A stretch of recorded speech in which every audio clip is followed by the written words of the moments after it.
Welcome to the Crimeycade. I'm Max Conservative Crime Fighter back in for another edition of the podcast. And second, I thought I had this going, but it wasn't. Plus, I'm on the wrong slide. Anyway, episode 94 of the podcast.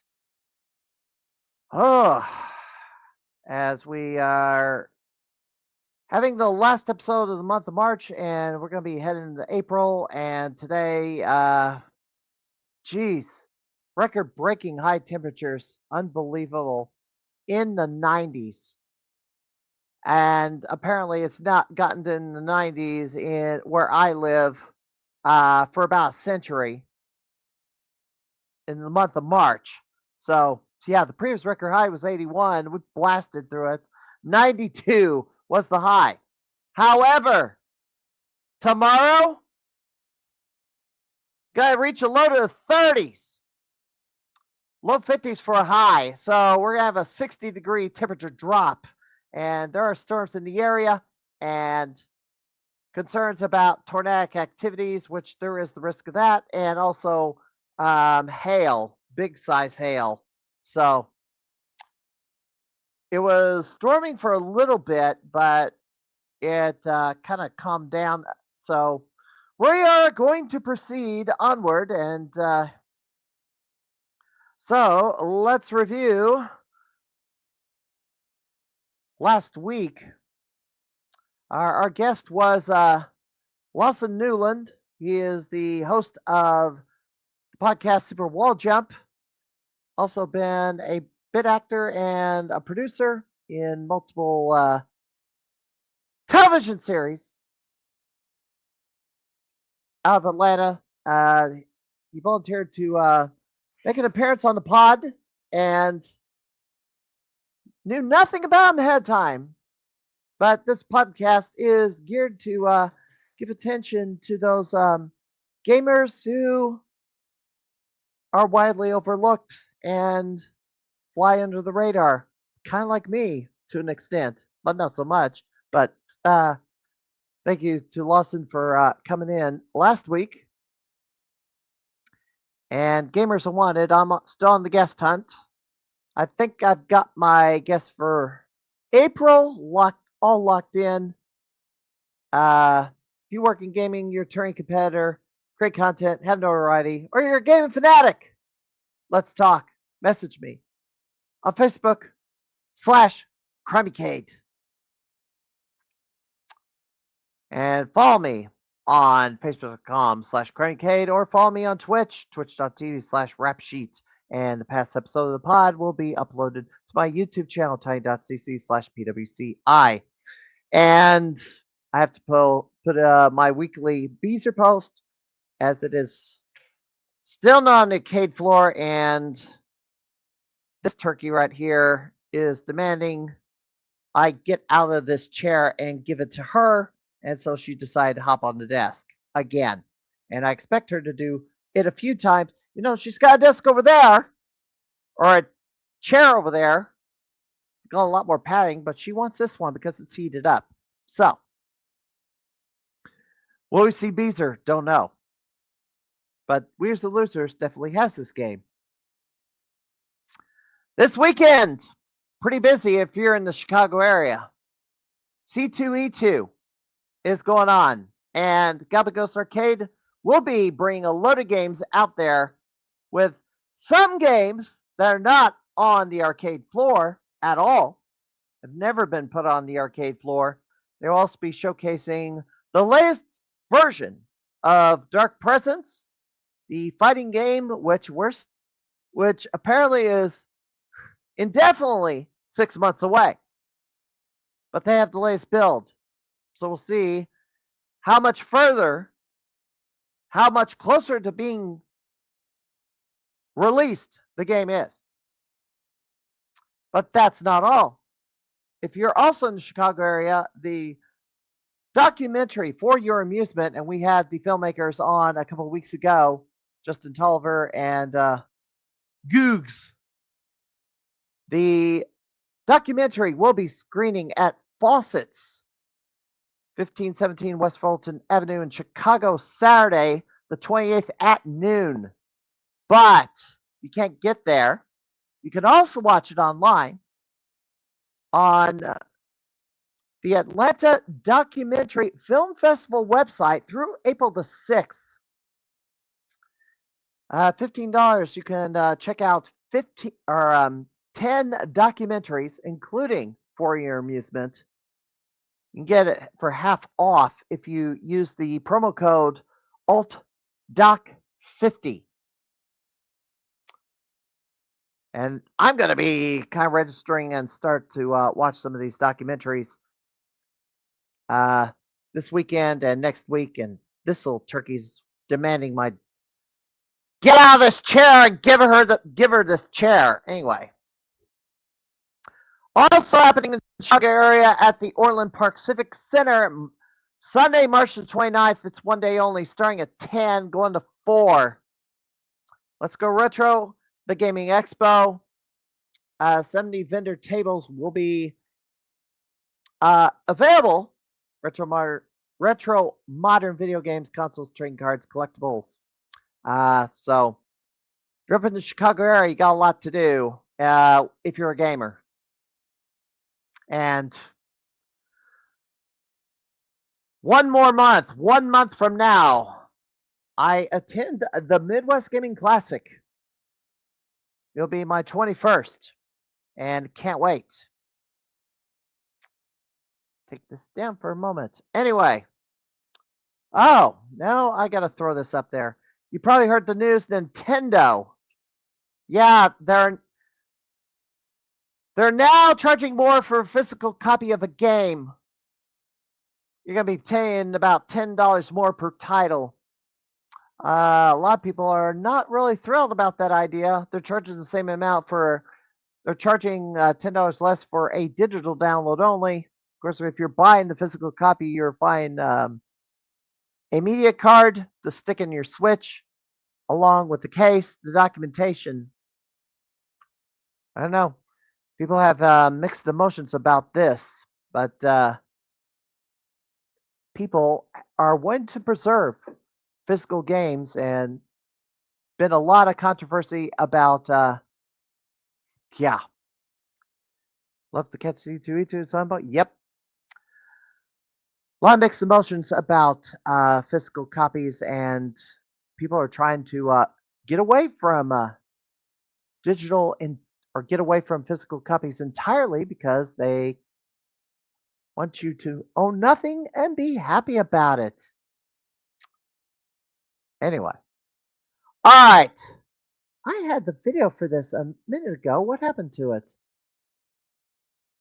All right, the introduction, and I had a 1-minute intro, and now it's suddenly it disappeared. Here it is. Good grief. Oh, yeah, that's right. I downloaded it. That's what. All right. To introduce our guest, here's an intro video. Let me put this full screen here. Here we go. The arcade Fort Smith is hosting a soft opening today. Now, this is all happening at the Quarry Shopping Center on Rogers Avenue, in Fort Smith. The soft opening features classic arcade games like PinBar as well as capsule toy machines. The idea of today is to let people try the games and work out any kinks for when they actually do open. Owner Stephen Westbrook tells us that this idea behind the arcade, he tells us what it's all about. I want this to be a place for parents to come and bring their kids so they can experience what we went through when we were young. You know, we didn't have online gaming when we were little. This was our online gaming. So we hope to add more games, as many as we can, and then continue to grow from there. Now, we were told to actually get inside Arcade Fort Smith. It'll cost you $10 per person. All right. And our guest for tonight, the owner of that arcade, Stephen Westbrook. Welcome in. I can't hear you. You can't hear me? And everybody else can hear me, can't they? Is it on my end? Test 1, 2, 3. It's on your end. It's your end. Hold on a second. Time.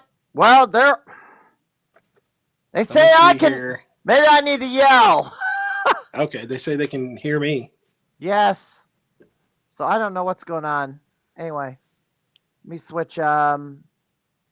Did your Audio. cat chew through your wire? No, this is a wireless device. Test 1, 2, 3. Can you hear me now? Apparently not. Little technical difficulties there. Well, you're using a tablet. So let me drop you away and we'll go ahead and leave and rejoin. All right, we're gonna have to come back. I have to tell him. Try it again. Please send him a note here. Oh, I sent a bunch of people out. A second. Rejoin.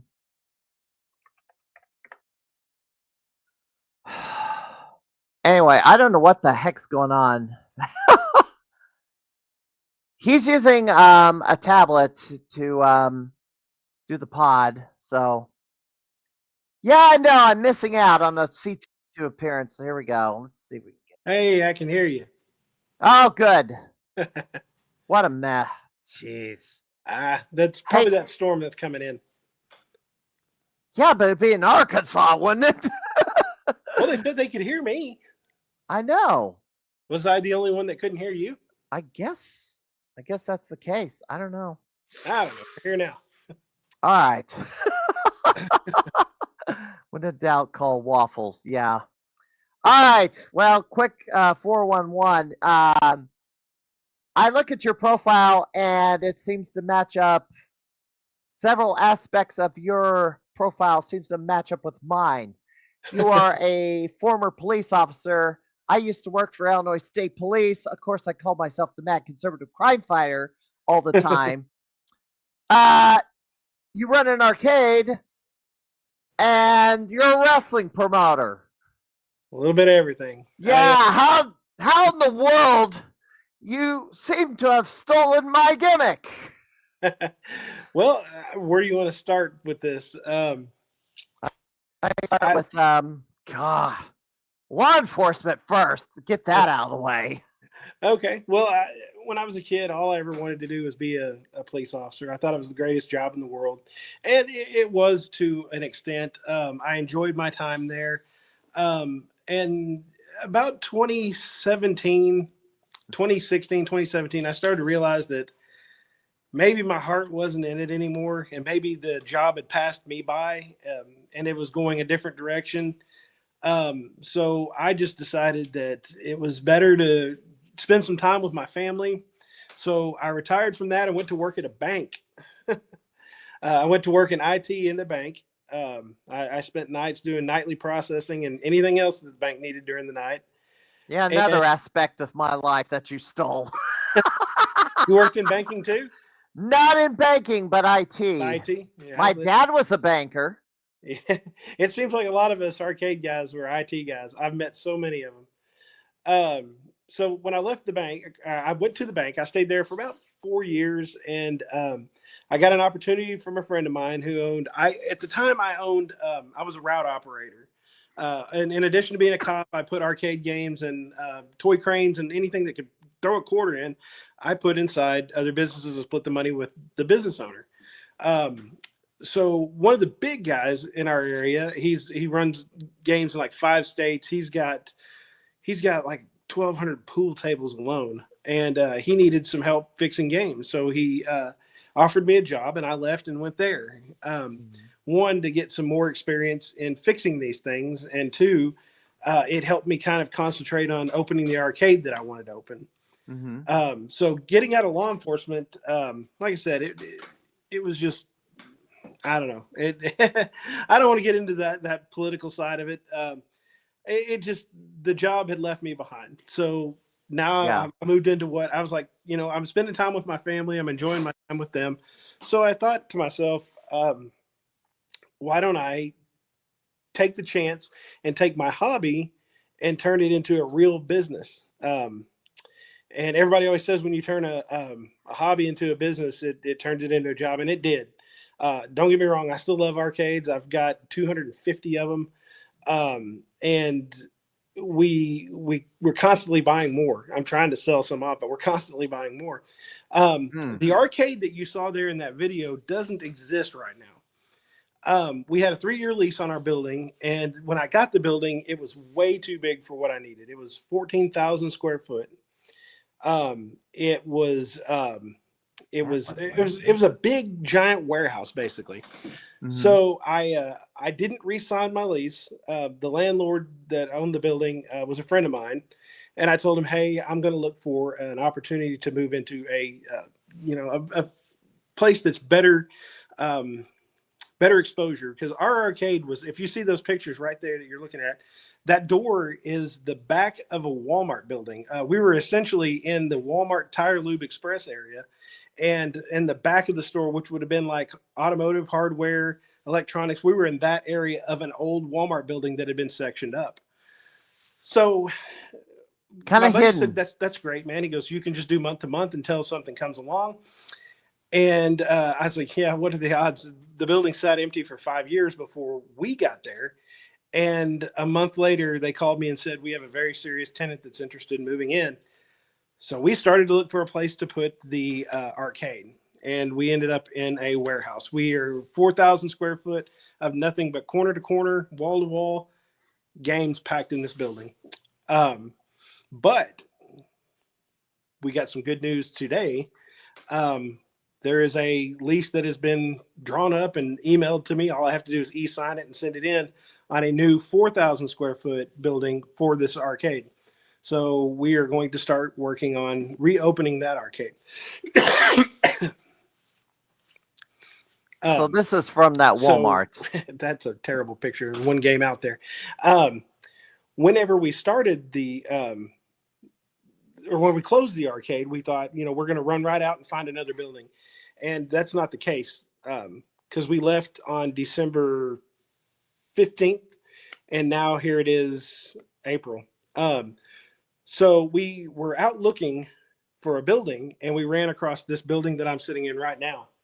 And it's a smaller building. It's got a full kitchen, a full bar. And we'd always talked about doing a pinball bar. Our pinballs did okay in the arcade, but most of the people that played the pinballs didn't really care for all the kids running around. So we thought we'll open a pinball bar. And as of today, it's turned out more of like I'm opening a restaurant with a pinball machine or 15 inside of it. It's not really a pinball bar. It's a restaurant. Don't get it mixed up. But it's called the PinBar, right? Did I lose you again? I don't think I can hear you. Test 1, 2, Yeah, 3. I can't hear you again. Oh my I'm gosh. sorry. Was I talking over you? No. No. Maybe here. Go Let me ahead. try this. Uh-oh. All right.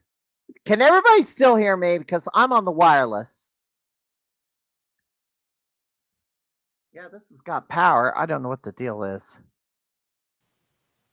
Test 1, 2, 3. I can hear you. Say they can hear it. Everybody can hear me. I don't, and I can hear you. I don't know what's going on your side, but Yeah, I don't know this stupid, tablet. So anyway, we're here. We're opening up a pinball bar right now. The next step is to start opening this new arcade that we've gotten.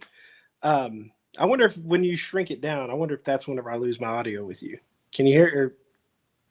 No, I'm still hearing you loud and clear. Yeah, I got you too. Okay. Anyway, we did not plan on trying to reopen the arcade in the middle of building this this bar that we're doing, but today it's become a reality. I've got to try to open 2 businesses at one time while being unemployed. So living off your savings is a scary thing to do, man. Yeah, certainly there's a lot of people being forced to live off their savings, and they're out of savings if you have to go traveling. Well, I mean, I will promise you this: my savings is not unlimited. It's drying up. Somebody is asking if you own a Cheeky Mouse, which is I believe, a Universal game. I do not. No, it's Mitsubishi is what it is. Yeah, no, I do not have a Cheeky Mouse. Okay. A lot of the stuff. This is that arcade. When we opened it, we just threw any game that I had in there. So we had some obscure stuff in there. We had what is it? Twin Eagle 2. We had Time Soldiers. We had just anything that could be filler, because we had 11,000 square foot in that room that we were trying to fill up.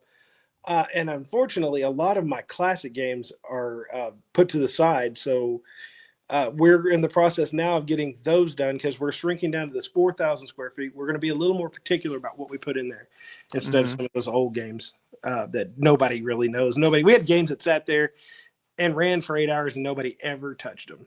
So what were the? I'll ask you this: what were the games that you had that people didn't want to touch? Well, there was we had Twin Eagle. Nobody ever played that. Now that is a shooter. I am familiar with that one. Mm-hmm. We had I mentioned the Time Soldiers. That was rare. People would play it, but it wasn't a super popular game. We threw some things rotary in there. Sticks are a pain on your hands. Yeah. Luckily, I found 2 new old stock rotary sticks and put them in this game, so it's really it works perfect. I mean, I wish people would play it more, because it absolutely is 100% perfect. Another game that we had is POW, really cool beat 'em up game, but people didn't want to touch it. Yeah, I know that one. That was a really hard until you figure out that you have to defeat most enemies with a jump kick. Yeah, and another game that you wouldn't think that people wouldn't want to play, but we had a Double Dragon and it didn't get any love. Nobody played. Doc Mac is all about loves Double Dragon. I'm a Double Dragon guy too. People didn't want to. Just I don't know, and maybe it was out of, since maybe it's one of those games that nobody talks about anymore. Kids didn't understand it. Now we had kids come in all the time looking for Street Fighter, Mortal Kombat, and then there's those. I don't know what. There's other people that come in looking for Tekken. We had every Street. Well, I mean, you were in that video. We had every Mortal Kombat. We had 1, 2, 3, Ultimate 3, and 4. Yeah. I had Street Fighter 2 Hyper Fighting, and we put a Street Fighter 2 Turbo, I believe, on the. We had one that was. We had one machine in there that was not a legit arcade machine. It was actually Pandora's Box. Yeah. And what we did was we would change that game out every week or two, just by what people asked for that we didn't have. So, if somebody came in looking for Street Fighter 2 Turbo, we switched it to that. If they came in looking for some other obscure game, we would throw that on there. We had some cool other rarer games. We had a Battletoads, and it was in a Nintendo Super System cabinet. Kids loved the Battletoads. It's hard as nails. I know. It got a lot of love. We had all the 4-player games that people look for. We had Sunset Riders, Ninja Turtles, X-Men. We even got NBA Jam in about halfway through our life there. People liked the 4-player games. The thing to me is everybody loves them and talks about how great they are. But once you beat those games, man, there's no reason to go back and play Turtles again. I beat them all, and there's really no reason to play them ever again. Unless there's score tracking. Yeah. And you're battling for the score, or racing the score, or the time, or in terms of these racing games. We brought a Teenage Mutant Ninja Turtle, the 4-player Turtles we have. We brought it here, and I'm interested to see how it works out, because in the bar, it's not a free play Everything is pay to play in here. There's no admission at the door like at the other arcade. Yeah. So we brought in, I think I've got like 4 or 5 arcade games. We're going to keep it small. The focus is mainly on pinball. But I'm interested to see how Turtles does now that you have a bunch of adults here drinking beer and wine and playing games. So it's going to be interesting to see if it really earns its money. So, yeah, this this video here, this is the new location, or we're still at the old Walmart. This is the old Walmart. Okay.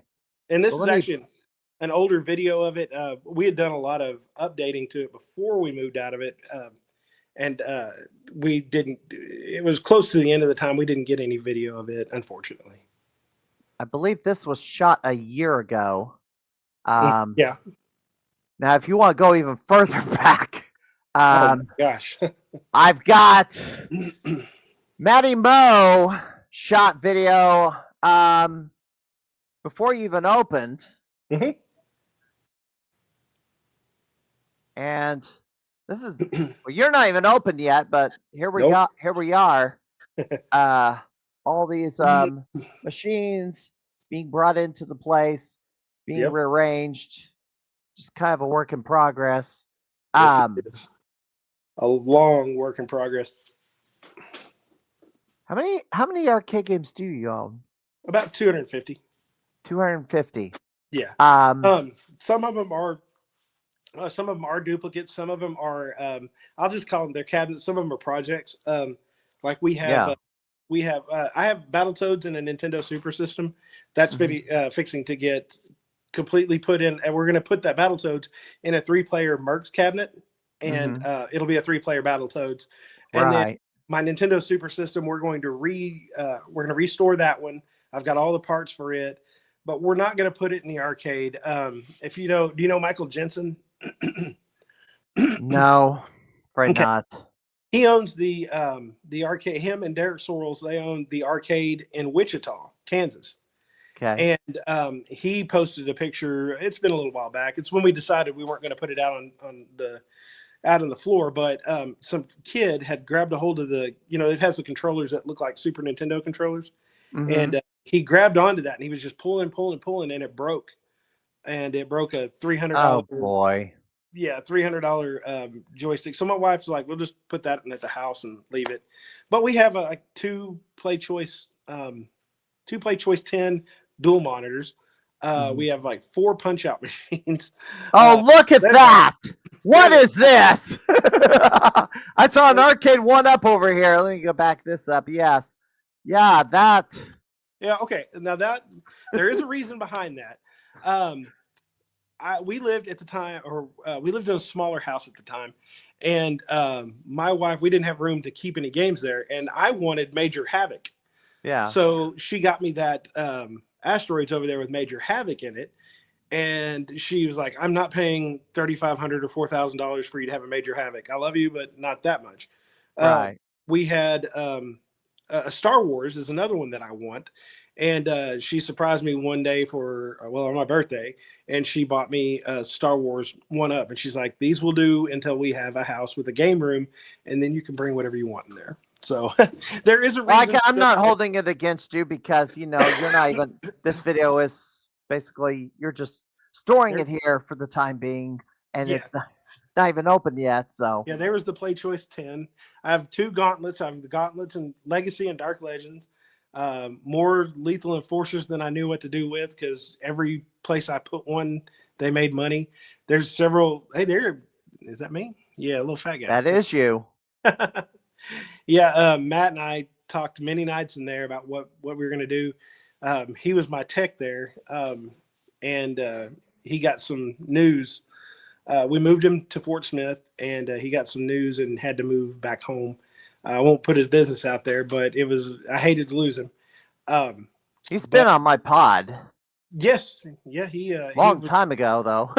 If he's trying to get home and watch it tonight. I think he's out picking up some more machines. So Matt, if you see this, hey bud. We'll see if he joins us. Yeah. He made a lot of videos in there. He had a Tekken 4 I saw, and there's a Radical Bikers, which showed up at Galvin Ghost very recently. Yep, I've got to put. I believe we got to get a hard drive for that one, and I'm gonna probably put a Unico monitor in it. It's not worth wasting a CRT on, in my opinion. It's a cool game. It's Yeah. like it's Paperboy with pizza. But 3D, yeah, well, it's a driving game too, more like that, but yeah. See, there's a Big Blue right there. We're gonna turn it back to.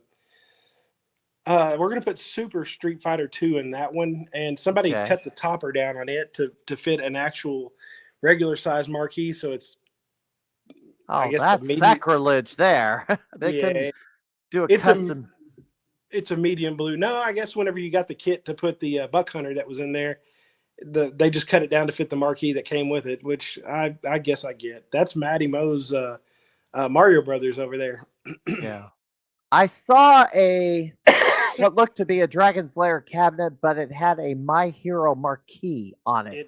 It's My Hero, yep.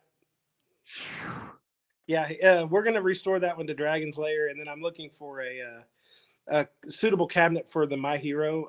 I've heard it's kind of a rare one. I don't know. I don't know. Galvin Ghost Arcade just put it on the arcade floor, and they put it in. I guess they paired it with Ninja, which is another Sega games, and just put it in a 2-in-1. But I think it's just in a Dynamo cabinet at this point. And there's one of your pinballs. Yeah, that game is still sitting. We brought it down here to hopefully pull it apart. We got one of our local techs up north of us to come down and look at it, and he told me what it needed. A lot of this stuff's gone now. I gave away some of it when we moved. I was just like, I'm not moving it. That Crisis Zone's gone. That WWF game will never go anywhere. I got to get those monitors. It's a D9200 monitor in there, and it's like you got a better chance of finding gold in your backyard than finding anybody that'll work on them.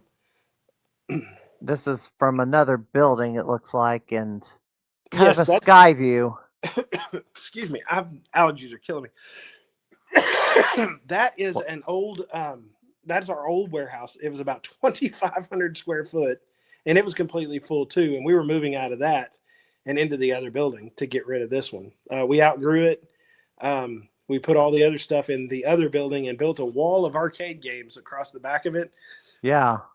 To divide and keep people out of the back. And I'm so glad we don't have to do that anymore, because it made my business look junky. And Headless Horseman's doing that. What's that? Headless Horseman arcade kind of has something like that going on. Yeah, I didn't like it, but it was what I had to do at the time. I mean, with the amount of money I was paying for 14,000 square foot, everything had to be there. Yeah. So, but we're dwindling it down. Once we get the arcade set the way it needs to be, I'm going to go through and knock out some of those projects, and then I'm going to sell off some of the others that we're just not ever going to get to. Well, let me ask you this, since we kind of got way ahead on this. So you got into gaming, but everybody has their hook into what got them into gaming. I always say Space Invaders. What was your hook into gaming? Well, as a kid, I spent all my time in the arcade. And when I was at home, I had every video game console you could think of. I was very lucky to have grandparents that, I guess they had a little money and they wanted to spoil their grandson. So I had all that stuff at home. But what got me started in this and actually collecting arcade games was a friend of mine. A friend of mine owned a route business, and he had me over there at his shop one day, and I was like tinkering with some of his games, and his brother came in, and he was like, dude, he goes, my guy that mows my yard every year moved. And he said, I'll give you a Pac-Man machine if you'll come over once every 2 weeks for the summer and mow my yard. And I was like, dude, I'm there. I mean, I ran over there with my mower. It took 20, 30 minutes to do it every 2 weeks. And I had my first arcade machine. Once I got it fixed, I was like, this is awesome. I brought a game back to life that was dead. So after that, I got Ultimate Mortal Kombat 3. And it did work, but I went through and cleaned it up, put new buttons, joysticks, got it working. And then I was like, oh, that was cool. So I got to get another one. And what did I get next? What was I the first one you couldn't tell you. touched? Is the question, Oh, though. okay. The first one I ever touched. Well, I was. I can remember a trip to the arcade when I was a little kid, and it's going to either be Donkey Kong or Star Wars. And Okay. because the three I remember, I have now. Well, I don't have Star Wars, but I've got Donkey Kong, Pole Position, and Star Wars. Those were the three that I just absolutely fell in love with. And I was like, this is something I love. I hope arcades never go away. Yeah. And that's what really got me to where as growing up into a teenager, that's what got me in the arcade every day. My parents knew that if I wasn't out in the yard or in the neighborhood, I was about a mile away at the arcade, and they'd just come down there and look for me. So, okay, so you got a Pac-Man machine, and gosh, what Still year have was it. this? Well, it wasn't too long ago. It was 2010. Really? Yeah, Well, that's the first time I actually got one that was mine. I mean, just for mowing somebody's yard. mowing someone's yard. Yes. Dang. Yeah, I would never get that lucky. Well, now, I mean, the funny thing is like that's a cool deal and all, Mhm. but since then I've found them online. I've had people call me, and I've gone over to people's houses, and they've, as a matter of fact, the first free one I got was a Ms. Pac-Man in a Pac-Man cabinet. And I Mhm. went over to the lady's house, and I was like, "What do you want for it?" She's like, "I want you to load it in your truck and get it out of here. I want it out of my garage." So I couldn't have got it loaded quicker. I mean, I was in the truck and gone before she changed her mind.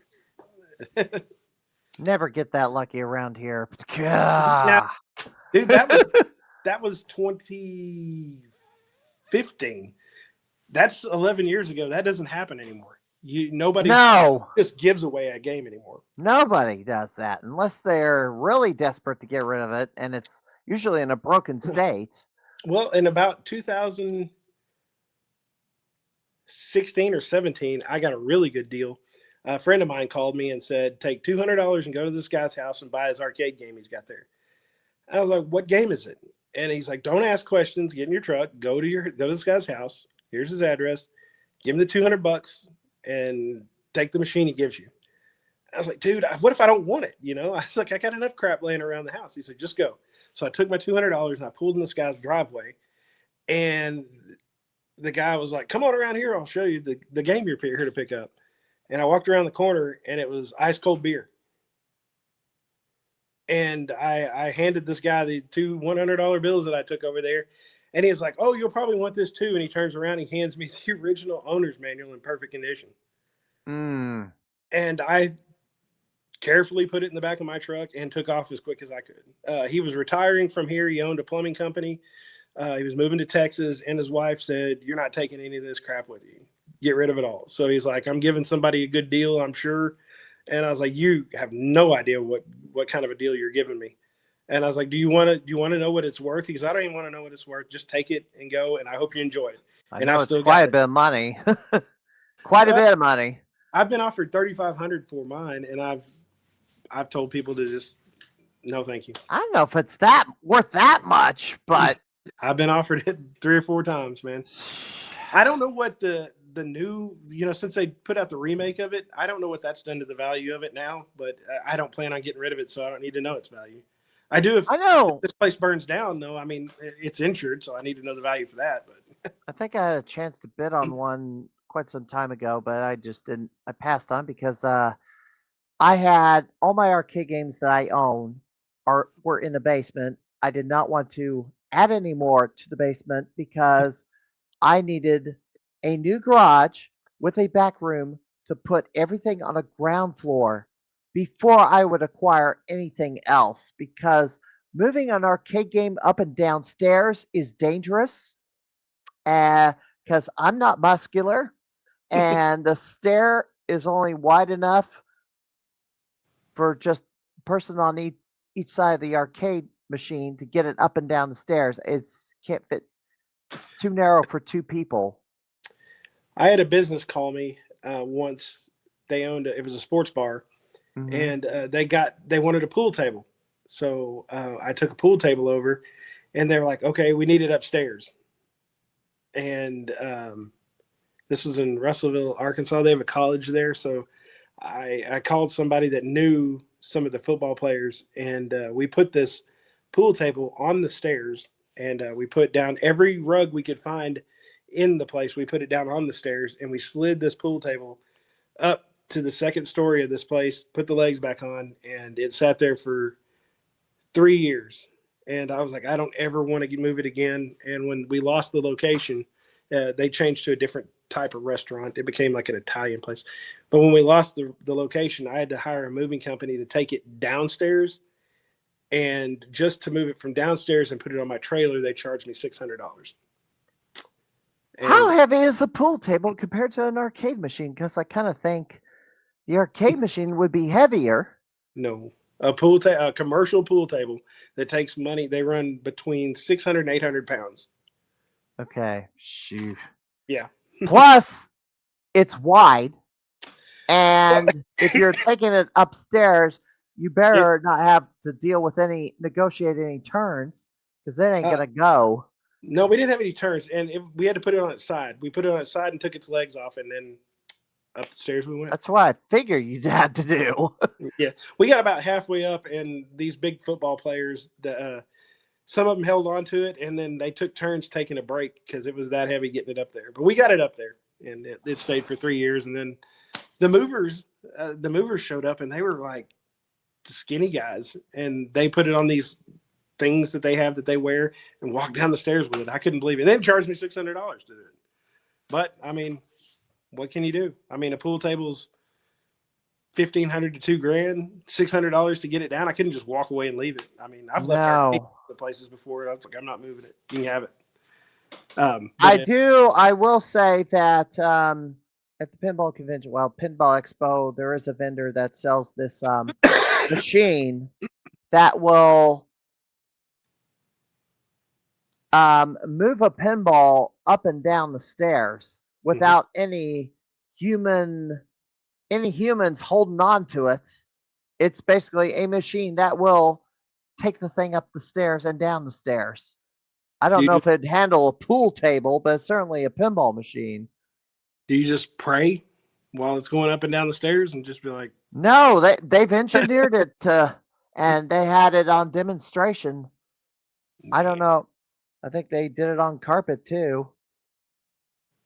Did you get to go to the Texas Pinball Festival? Okay, so I've only been to the state of Texas one time. That was 2018, and I went down there. I believe it was the Let's Play gaming convention put on by Christian Dithering. I basically went down there to kind of do a seminar on Nintendo Champions because I'm one of them. Really? Well, the 91 Campus Challenge National Champion is my claim to fame. I should have done my research. I apologize. You did not know that. I show that in the opening every single time. Besides the Galloping Ghost title. Man. I collect them. I'm not any good at them. But I collect them and I put them out. I'm just not any good. For me, Texas is 3 hours away. I've been to Texas just for the day to have fun. But I mean, I've been to Chicago one time in my life, so I guess we're even on that. So Illinois one time. It is a trek from Arkansas up to Chicago. I would say it's like a 10-hour drive, something like that. I don't even want to think about how far it is. From St. Louis to Chicago, I believe it's 4 to 5 hours, maybe 5. It's 300 miles. Yeah. It takes me about 8 hours to get to St. Louis. Okay, so it would be probably 12 to 13 hours from Fort Smith to Chicago in a car. Right. Depending on how fast you're going and if you go on the interstate the entire way. I mean, it's I may or may not fracture a few speed laws on the way up, but It's my driver's license and my money, so what does it matter? Or you can take the Amtrak and take the train up there. I don't know. Or fly. But anyway, I need to get Matt a if ticket, let him come down and see me. He hadn't seen him in like 4 years. He's been up there busy. if you go up to Galaxy Ghost Arcade, you need about 2 full days, going on 3, to get the full experience of how big the arcade is, because it's right now pushing the 11. They're at 1,080 some odd games. Yeah, they're not. Now, some of the games are doubled up inside the same cabinet because they have no more room. The Neo Right. Geo, each cartridge counts as one game, so Yeah. If you have a 4 slot, there's 4 right there. yeah, they got the 6 slotters, Oh, love several of them, because you got to have those 6 slotters. I think I've seen one in my entire life, and I found a 4 slot in a guy's basement, and I've held on to it. Galloping Ghost. I talked to Doc Mack before I opened my arcade, and I wish that I had done what he had told me. He told me to take a week, come up and rent a hotel, and he was going to train me for the entire week on how to run an arcade like that. And I wish I had done it, because I've learned everything that I've learned by trial and error, and there's more error than there was anything.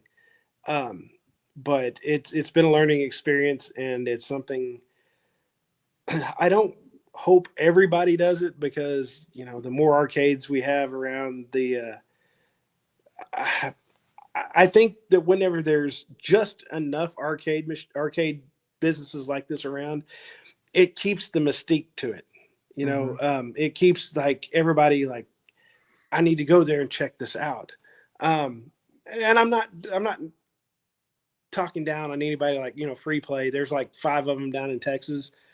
Yeah, I did go to those. Yeah, I've been to one of them, and they're really cool. And I'm not saying anything bad about that idea. But in a place like mine, there's 2 arcades, 3 arcades. There's one that's got like 10 or 15 games in it, and he's a good dude, and I help him. I helped him fix a bunch of his games to keep him going, because he's just a good guy. But there's another one in a town next to us, the Van Buren, the one we were talking about earlier. They have about 35 games in theirs. When we came in, we really started pushing the other arcade too. We promoted ourselves as well as them, and we were like, arcade's a big thing that's coming up in the area. We thought by doing that, we would create a culture around where people, wanted to take their kids, and where their kids wanted to come back and see these old games. Because I mean, you can get Pac-Man on your phone and play it all day long, but it's not the same as grabbing the joystick and hitting the start button and going to town. It's not the same. It's the same game, but it's not the same experience. And whenever with the emulators and playing with one of these, this is. I mean, it's fine at home, and I emulate a lot of games. I emulate games that I've got because I don't want to have to drag them all out. I've got a console collection that is just, I've got about every console you can think of. I've got thousands of games, and I just don't want to have to go get them. I mean, it's kind of that way with, and I'm kind of a hypocrite on this deal, because I when you were talking about the Switch, I'm a physical guy. I love to have something tangible that I can put on a shelf, and I've got it. But at the same time, I'm like, I go and I buy the movies at Walmart when they come out, the Blu-ray, the digital, and DVD combos, and I'll get the digital, download it, and I put the Blu-ray on my shelf, and then I watch the digital. I bet the Blu-rays have never been in the system. It just, physical games are an art form. The game itself is art, and you can experience it many different ways. But the intended way was to stand in front of that machine with that light glowing above you and the glow off of that monitor and play it for hours. Yeah. And some kids, I've seen them absolutely just be like, this is stupid. I can get it on my phone. And then other kids are mesmerized by it. Those are the creative ones. They absolutely love to sit there and play those consoles. In our arcade too, we had a console wall where we had a Nintendo, a Super Nintendo, Nintendo 64, and a Sega Genesis. And kids absolutely loved that. But I I did learn something off of that. We're going to get the games we have, because I'm not about piracy. We're going to get the games we have, and we're going to get an EverDrive, and we're going to download the ROMs for the games that I own and put them on there. Because if you've ever, kids today can figure out iPads and iPhones and everything in the world, but they cannot figure out how to turn on a Super Nintendo or change a game. Gotta be. I can't tell you how Just many turn a switch on and off. I mean, come on. they do not. We'll walk by, and a kid called me one day, and he made me walk all the way back there to the consoles. I was like, "What's going on, buddy?" And he said, "That console's not working." And I was like, "What'd you do?" He said, "Well, I took out the game and I put the other one in." And I was like, "Did you turn it off and turn it back on?" He goes, "What do you mean?" And I walked over, flipped it off, flipped it back on, and it came on. I was like, "You were that close to having it right." So next time, turn it off, put the new game in, and then turn it back on. Kids are all about technology. You're telling me they can't work the game console, but they can work the latest little gadget on. Well, Yeah, do you have a these things Switch? too. Do you have a Switch? I do not have a Switch. The Do you have a newest game PlayStation or console anything? I have is a Wii. And there Okay. is a Well- reason for that, because my focus the last several years has been classic arcade games, not consoles. I got you. I don't know if I'm going to get back into consoles, so I kind of stopped buying games, period, because unless I really am after something or I absolutely have to have it. Right.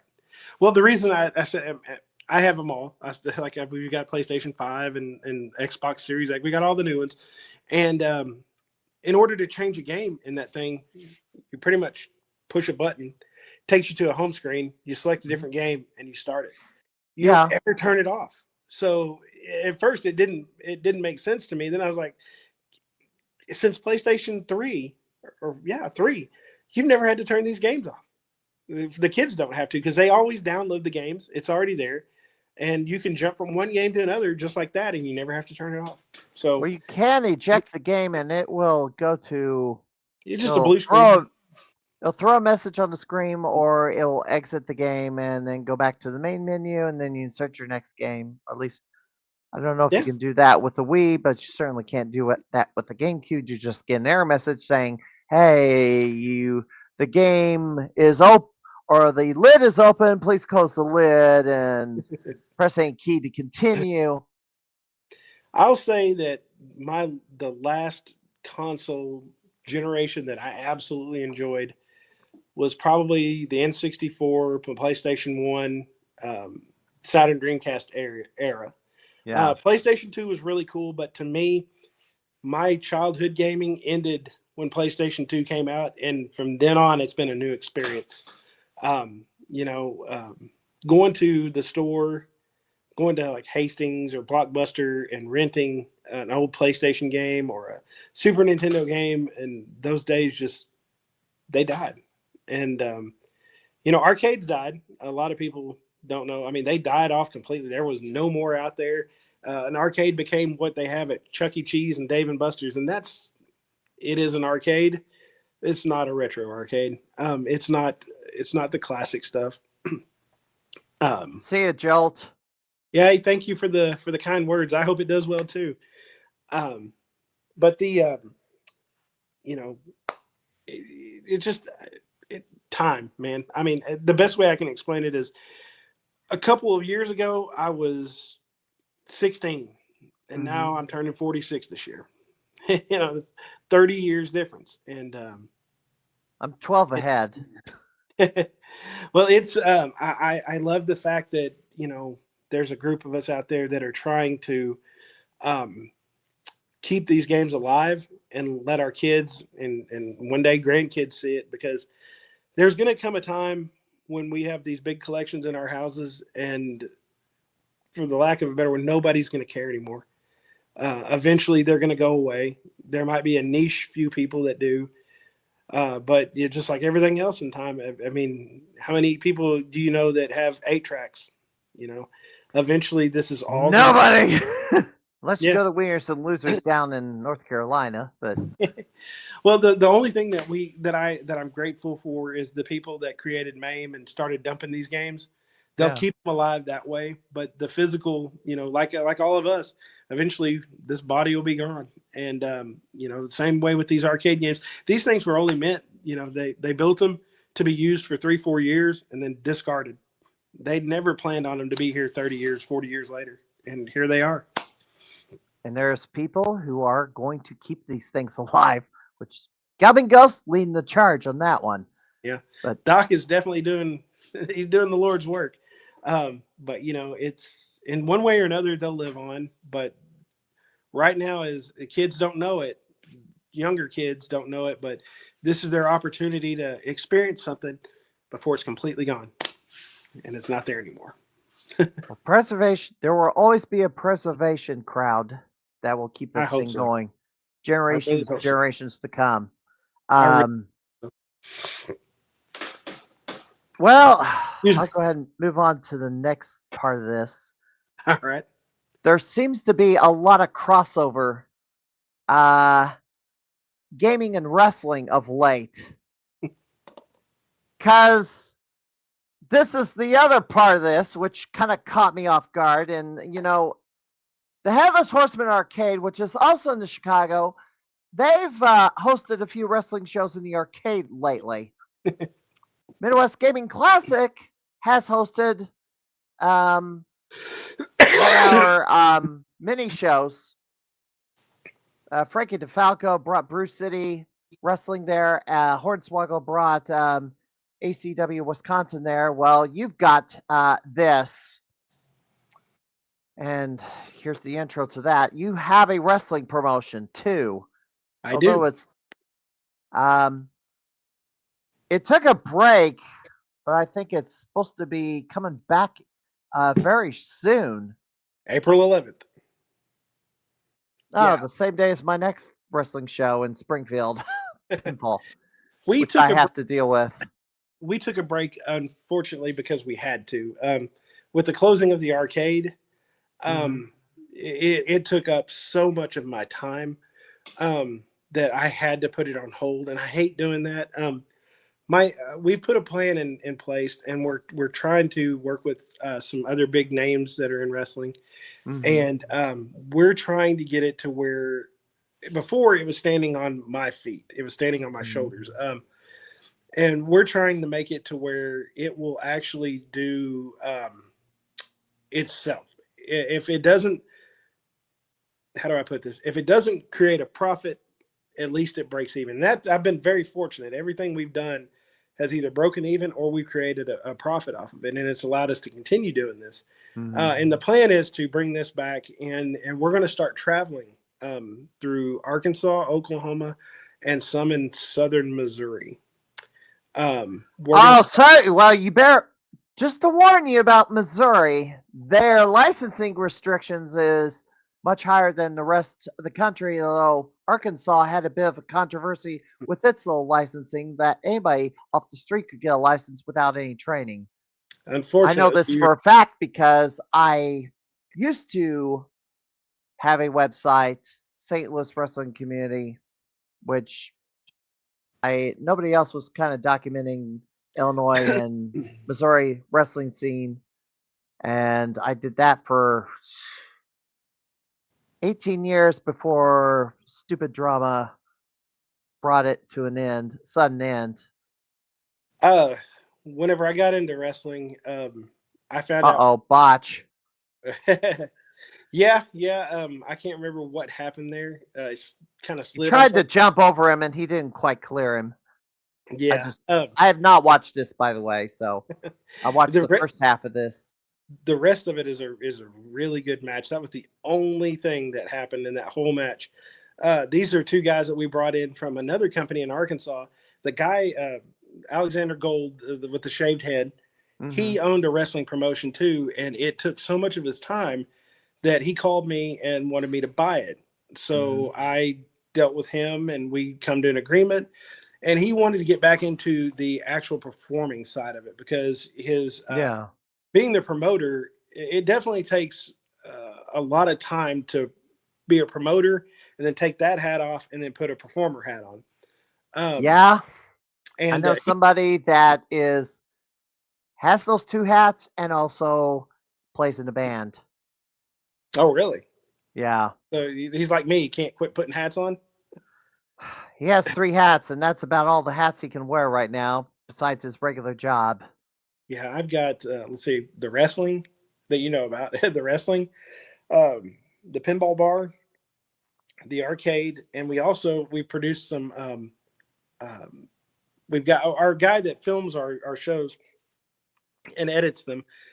He actually makes independent movies, and we're working with him to create a few movies. I was also the Nintendo 64 Quest that came out a few years ago. I was one of the backers on that, so I've got an executive producer credit on that thing. And I So hope. you're in. Go ahead. Go ahead and finish. I hope to work with those guys that created that again one day soon. I love it when people do hobby based. TV's fine. The problem with TV is they try to make it too reality based now. Everything's got to be real life, and I mean we watch TV to escape real life. It's the same thing with going to wrestling. Wrestling is people don't. We understand that wrestling is a certain way. It's choreographed and I have a WWE. term. I have a certain phrase I use. What do you use? Violent theater play. And yes, I mean we could use that. The guys that get in that ring, they do crap that is absolutely unbelievable. They're every bit of an athlete as somebody that plays basketball, or every bit of an actor as somebody who works on Broadway. These guys are, they're out there entertaining you, and for 2.5 hours, they take your mind off of work. They take your mind off of the kids, at school or what's going on in your life. It takes away from it, and that's the point in it. I love things that take my mind off of political stuff. I don't like to think about what's going on in other countries. I like to think about what's going on here all the time. You can take that in small doses, and then it's time to get back to reality. And then at the end of the day, you want to sit down and watch some wrestling, or you want to sit down and watch something that's not. It's just like with video games. I mean, now all the new video games are, oh my God, look how realistic it is. Damn it, I don't want it to look realistic. I want it to look like Super Mario World did, a video game, and now they're movies that you're interacting with a movie.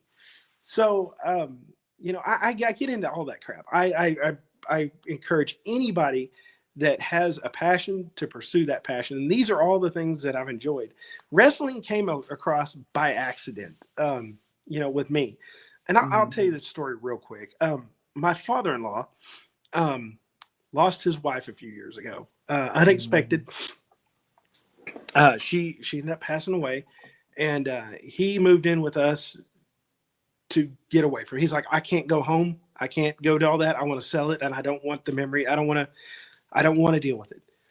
So we were sitting there one day, and we were watching wrestling, and he's been a wrestling fan his whole life. He's been involved in promoting boxing, professional wrestling all around here.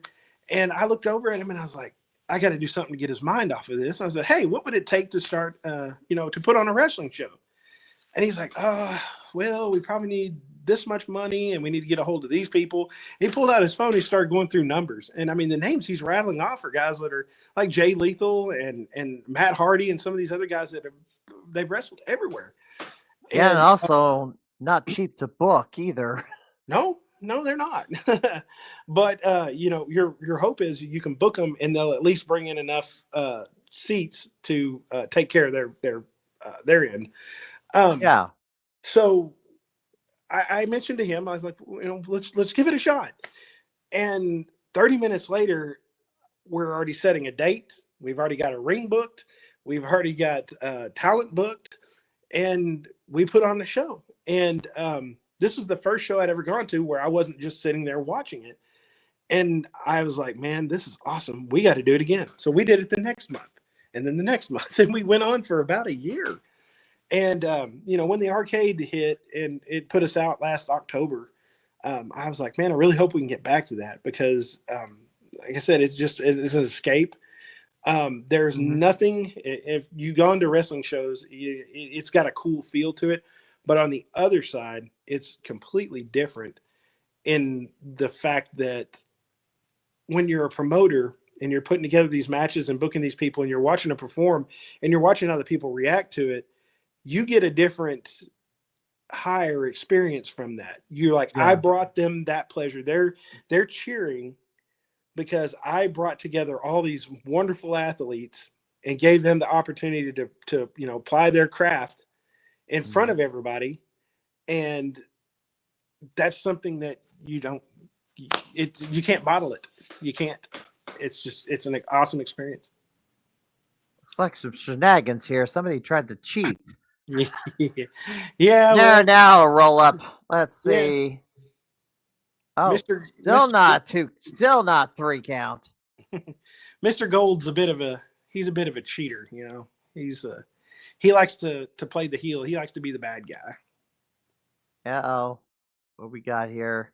Oh, boy, he must be hurt. He must have got poked in the eye because he's playing with his face a lot. Anyway, jeez. When was it? There is a date on this. Oh yeah, this was like That was last our last show. August, Hmm. and then took a break. And I believe there was a tournament going on, um, and unfortunately, somebody broke their arm in the opening match somehow. I don't know how it happened. Yeah, that was Terry Pantera. He didn't end up breaking it. I talked to him later, and he ended up something about he kind of tore a muscle, um, Okay. and he wrapped that sucker real good in the back. And I was like, dude, I said we can pull you if we need to, and he's like, nope. And he kept wrapping that crap, and I was like, you're wrapping it too tight. He's like, you just let me do this. He's been wrestling for like 40 years, and he's like, you just let me do this. 40. Yeah, he. Grief. This is actually his final year. He's retiring from in ring competition, and he's been a really good friend for a long time to my father-in-law and to me for the last few years. And he wrapped that arm up, and he's like, plans are going on. The show will go on. He goes, after this, I'll handle my arm. And he went and got it taken care of, and he won the whole tournament. He ended up winning the whole tournament. I actually got his trophy. The big trophy's here somewhere in this bar. It's going to be put up here for people to see once we Okay. get open. But yeah, it's we had that show was in August, and we had planned to have the October show, and then October is when we got the news that we were not going to renew our lease, and we got the news that there was some people looking at it, and then by December they had signed the contract, and we had to move elsewhere. So hopefully, the way we got things structured out, and with the team we put together, this show will go on to be something completely on its own, and it won't be relying on me anymore. If I can't make a show, it's going to continue to go on. So we hope. I'm trying to phase out of wrestling entirely. I've been a fan and then became a videographer, running ringside with a camera. Uh, obviously, been a part of a local promotion in Springfield. Mhm. Drama took me away from that for a couple of years. Stupid drama, and that's a lot of politics in that one, and I'm gonna rant about that fairly soon, not this week, but I'm overdue to rant about it because the anniversary was February and I never got to it. And it might be tied. My ranting may be tied around April Fool's Day because I'm probably gonna resurrect something for one episode only because it did not end on my terms, and I wanted to somewhat end on my terms. That's always the plan. Yeah. And now I have, at the end of this podcast, I have to talk about somebody who died unexpectedly, passed away unexpectedly. I was younger than me. I was a primary cameraman for, you know what? I'm just going to get to it now. Heck with it. Hold on. Let me take this down. Uh, so somebody passed away, and I don't know how familiar you are with the St. Louis wrestling scene. Uh, Not very. not very? Okay. No. Let me see if I can Oh, I gotta get to this Paris. Good grief. Where am I at? I'm trying to find I got a bunch of windows open. I got stuff loaded up. Here we go. Let me see. I gotta hit share screen again. Plus share screen. Get this up here. All right.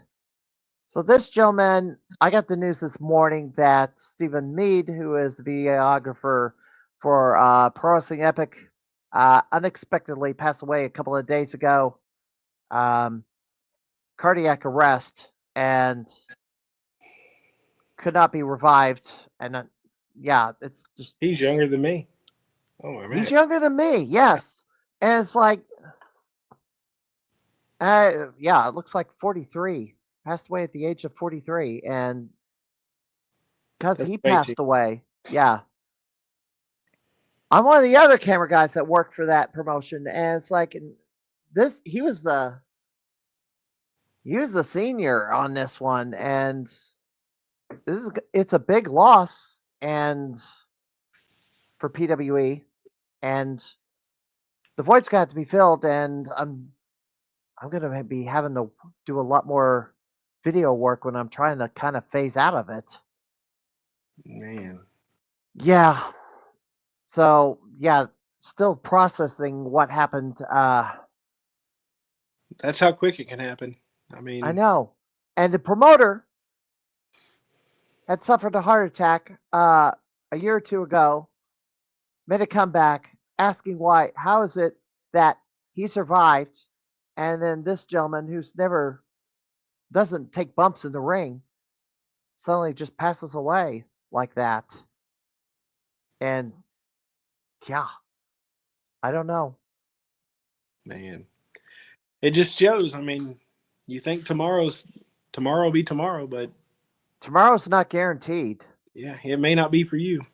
It's that's terrible, man. I hope to live into my senior or century years, but We were just talking about that today, and you know, like Dick Van Dyke, Betty White, they live to be like 100. And Dick Van Dyke is still alive. still going, yeah, 100. yeah. I mean, he could be 101 before you know. But I mean, how many people do you outlive if you live to be 100? I mean, he very well could have outlived his kids, Yeah. and you know, he could have grandchildren that are on their way out before him. I mean, that would be terrible. I mean, you know, I want to see my kids, and that's why I've got to get in better shape. But I want to see my kids. They're both out of high school. Well, one's graduating this year, and the other's in college. Mhm. And I want to see them both start a family and see some grandkids, and then, you know, then it's getting closer for me to go ahead and check out. You know, I don't want to live to see one of them pass away.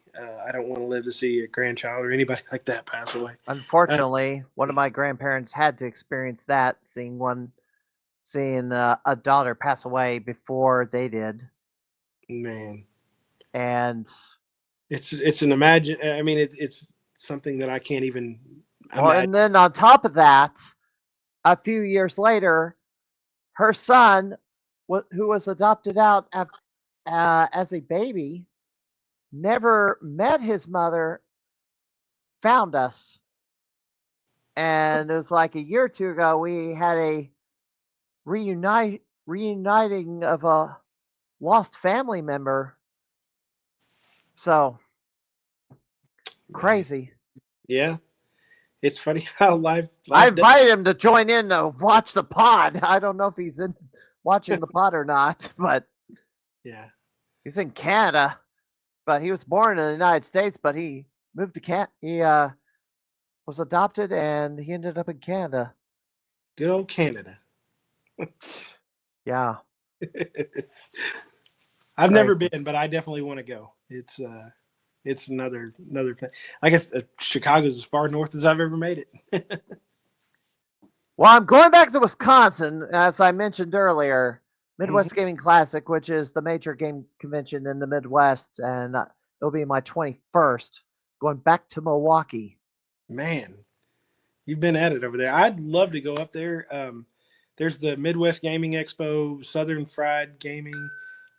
This year we wanted to go to the Texas Pinball Festival and the Pizza Expo in Vegas. But, we're in the middle of trying to open this bar, and we're signing to open up the other arcade. We just didn't have time. I mean, we'd love to go see these things. I've had a YouTube channel that I've tried to start, and too much time, man. I mean, not enough time. Too much to do, not enough time. And it always seems like the things that I need to do for my business is like get this game going as quick as I can and get it put in. But I'm going to film myself do it. And then next thing I know, I'm done with the game and I didn't film anything because it slows me down. And I mean, I would love to chronicle all these things that I've done, all these machines that I brought back to life, and all the people that have helped do it. But how do you make you need somebody to run the camera for you? I do, but who wants to stand around and watch me work? How long have you done this? I'm gonna have to stand and watch somebody else work because I've got a Space Firebird cocktail in my garage that's sat since last summer. I was waiting to get the woodwork done on it first before I go messing with electronics, because the monitor it's got power, but the monitor doesn't turn on and the game doesn't seem to play blind. So I don't know if the board's any good at this point. It's one of those monitors that you cannot get a cap kit for because it's a certain brand of monitor, and then don't know. But I gotta get the woodwork done first. If you want, you should contact Matty Moe. He'll build you one. If he can get the schematic of it and he can find out what caps are in there, he'll build you one. He gets on to me because I get online and I order a cap kit. He's like, order all these caps in bulk and build your own cap kits. I says, man, I ain't got time for that crap. Yeah. From what I've been told, a Mitsubishi monitor does not have anything of the sort. Really? It doesn't have any capacitors in it, or it doesn't have them? I mean, there isn't a. If one of those breaks, you can't repair them. Apparently. Really? Well, that's what I've been told. Mitsubishi, kind of like the car company. I think I've got one in a millipede, and I've lost the blue color in it. So you might be right. It's a small monitor too, but is it a 19 or is it smaller than that? It's a cocktail, so it's probably 13-inch. Oh. I was gonna say if the laser went out in my tube and the chassis is good, I'd just send it to you. But it's a 19-inch in a millipede cabinet, so I don't know if that would work. Doc Max said he would give me a monitor if I needed one, so I don't know. We'll see. I also made a mistake. It's a different voltage than what's in the power outlet. 100 volts versus 120. Oh no! I kind of plugged that monitor directly into a power outlet just to see if it would turn on. For a second. And then I shut it off immediately when I saw a pop. Yeah. It was on a power strip, so I plugged it in, turned the power strip on, saw the pop, I turned it off immediately. So I don't know. That monitor may have been a goner anyway, for all I know. But I did replace a couple of fuses in it, but it still didn't turn on. So maybe it was a goner anyway. I don't know. There's a few people I can reach out to for help once I get time to mess with it. But maybe this weekend. Sounds like you might have finished it. Well, it's just a monitor, not the rest of it. Yeah, well, that's what I mean. I disconnected the other stuff. I mean, I took everything. Unplugged everything. I did mark the connectors with different color Sharpies so I know which ones go together and which way, which is pretty smart. It's kind of like the Nintendo Sanyo 20 EZs. They have to be plugged into that. Yeah. Man, that sucks. I don't know a whole lot about monitors. I mean, I know enough to be dangerous and maybe accidentally fix a couple. But I don't know anything about. I don't know how to fix a monitor because I can barely use a soldering iron as it is, and I'm about to be joined by another feisty feline who Fur baby. also thinks yeah. This is Cody. He likes to crash the stream, and he thinks he's the star of the show. We've got an orange cat too. They're always in the wrong place at the right time. Yeah, well, he's ornery too, and he bites. Yep. Yeah, and he injured me like last year Yeah. with his displacement aggression. I can box mine up and send it to him. Give him somebody to play with. Oh, he has somebody to play with. She's over here. Oh, now she wants to get in on the action. Now she left. Anyway, the collection you have. Oh, go ahead. I was just gonna say, back to the wrestling. It's I love it, and it is a pain. It is stressful. The first 4 or 5 shows that we ever did, I didn't really watch them. I was always busy here, there, making sure everything was going on, make sure snack stand was running, make sure tickets were going good, and make sure people were up next. And I missed the first few shows. I got to watch them Yeah, on I video. know all that. I can relate to all that because I did it. I didn't like it. It's an all-day affair, and it's like I get home, and it's like every part of my body is sore, and I can barely move, and then I'm spending all day Sunday trying to physically recover, and it's like I'm barely moving at all, and it stretches. The last time around, it stretched into the middle of Monday. It's like, come on. Well, I can't do anything because I hurt so bad, and I don't take bumps. Yeah, my main thing is I'm a hands-on guy. When we opened the arcade, it took me 6 months to hire my first employee, and that's because my wife threatened to not come to work. She's like, we're doing it ourselves. We're running ourselves ragged. You got to hire somebody else in. So I did that. And then the wrestling thing, I did it, like 3, 4, 5 shows. And some of the old timers that have been in the business for a long time came to me and said, all right, listen, you're going to delegate these jobs that you're doing to other people, and you're going to let them do them. And you're going to go to the back, and you're going to handle this job that we're going to give you, and you're going to leave them alone, and we'll see how things go. And at the end of the night, everything went fine. Everything got done that needed to get done, and I didn't have my hand in everything.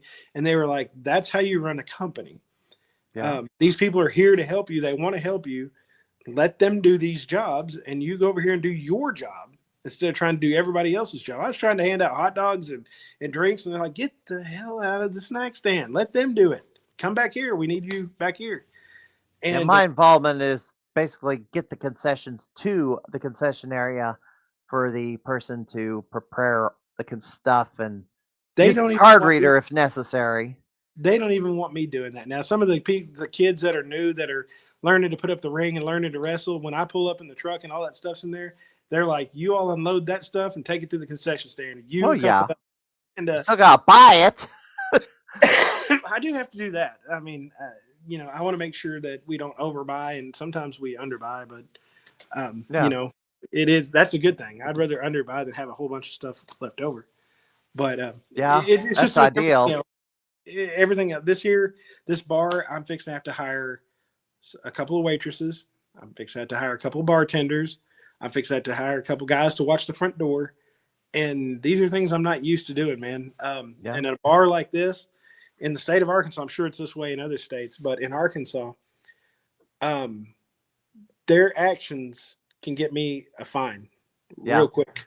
They'll get one too, but me just owning the business, even if I'm not here, they when the state told us about all these rules, they made it clear. They're like, if you're in Florida on the beach and they serve to a minor, you got a $500 ticket and they get a $500 ticket. That's nice. They're like, it doesn't matter if you were even in the state, you own the business. It's your job to make sure that they do their job properly. And as many years as a cop, I don't trust a whole lot of people that I don't know. And my wife is like, you've got to learn to trust people, especially the people we hire. They're like, they're here to do a job too. They don't want a $500 ticket any more than you do. So they're going to do their job to the best of their abilities. Let them do it. And you know, the guy that runs it, he's a former Fort Smith cop. He came to me and he was like, he goes, "I'm not trying to single you out, but we're going to test you. You know, we're going to send guys in that are kids in that they're underage with fake IDs, and we're going to make sure you guys know what you're doing. And like, if you get caught, suck it up, pay your fine, and do better." So the cop in me is like, okay, we're going to do better from the beginning. So we're going through all this stuff right now where we're fixing to get little machines that you can swipe their ID. It tells you if it's fake, if they're under 21 or over 21. And it's idiot proof. I mean, I was like, man, if we get a ticket having this machine, you guys are fired, you know? So we're learning to trust people, and hopefully this bar will be open in the next month or so. What pinball machines do you have? Off the top of my head, we have Williams Jokers. Mm-hmm. We have Williams F14, Williams No Fear. We have a Data East Simpsons. We have a Simpsons Pinball Party, South Park Terminator 3, Stern Ghostbusters. We have the new Stern. Well, I say new. Stern Mandalorian, Stern Star Wars. Relatively new. Yes. Couple years old. Stern Ninja Turtles, Stern Rush, and a Foo Fighters. And we cut a deal with a guy I know for the last two. We cut a deal. We're going to do a revenue split with him on those for now, so I could have some more newer pinballs in here when we open. But with the amount of money that I'm dumping in to start this place, I was like, I can't justify going out and buying any new games right now because those pinballs are about the much as a car. Yeah, I mean a decent car. Yeah, we really wanted to try to get a hold of one of those Pokemon pinballs, but no, not right now. Once we get open and going, then we'll look at investing into some newer. The older stuff, we get a lot of people that like that too. The guys that are real pinball players, they enjoy that older stuff too. The newer ones, because it has the app and you can log into the game, that's attracting a whole lot of newer players, people that are not normal pinball players, because they get achievements. They can track their history. They can track their scores. They can compete with other people, and it keeps it all on their phone, so they can see their progress. And that's the ones that they gravitate towards. So I knew the 3 would be fine, but I was like, you know, if we had 5, that'd be even better. And we didn't have any pinballs here that were themed from a band. You know, everything we have here is like TV shows and movies. Nothing. We even backed out on buying the new what is it, Star Wars Fall of the Empire pinball. I have not got to see that one. I know of its existence. Yeah, we backed out on it because we're like, we've got Star Wars and Mandalorian right over there. You know, why are we going to buy a third Star Wars when we don't have anything that's, you know, we didn't buy the 007 that's still a movie. But we didn't buy you know, Foo Fighters, Rush. Another one I'd really like to have. I'm a big Aerosmith fan. I would love to have an Aerosmith pinball. The only one I've ever played, my boss has, and it's a limited edition one. It's like number 243 of 500. And he will not come off of that at all. And then he had one that I wanted to buy until I figured out how much it was worth. He's got a from 2011, I think. It's a Stern Rolling Stones pinball. Yeah. And I really, really like that pinball. But it's like, it costs more than the new one right now. It's around $9,000 or $10,000 for a Stern Rolling Stones. Crazy, man. My first car was like $500. I know Troy Smith and TNT Amusement has one of those. Of course, he's a pinball distributor, so he has all the new ones. I missed the open house because of some other prior engagement. I also had to miss the pinball expo due to this idiot. Yeah, he took a big bite out of my hand, and I had to go to urgent care. And because I went to urgent care, they had to report it to Sangamon Animal Control, and then he had to be quarantined for 10 days. Of course, he was indoors, indoor cat as it is, and rabies watch or whatever. But he had his rabies shot like 3 months ago, 3 months prior, so he was good. Man. I had to go on antibiotics, and then he had to go to the vet 10 days after the attack, which was right smack dab middle of Pinball Expo, so I couldn't go. But I also had to go Saturday to film for Pro Wrestling Epic at a Comic-Con. Not, yeah. Well, it was actually called Tater Tot Con. Tater tot. Well, the food vendor had tater tots, but this was kind of a play off of one of the organizers' names, Tate. So they decided to go Tater Tot. But it was a comics.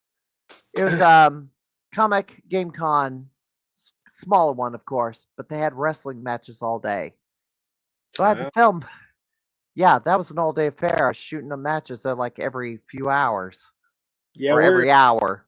We have a Comic-Con here in June, and we're putting on a show there for our wrestling company. And I've got to take like 15 games over there to put in their little game room. So I'm going to be all weekend. Cover all bases, yes. Arcade games now. What is the rarest one? Where are the rarest ones you've got in your collection, or your holy grails? Well,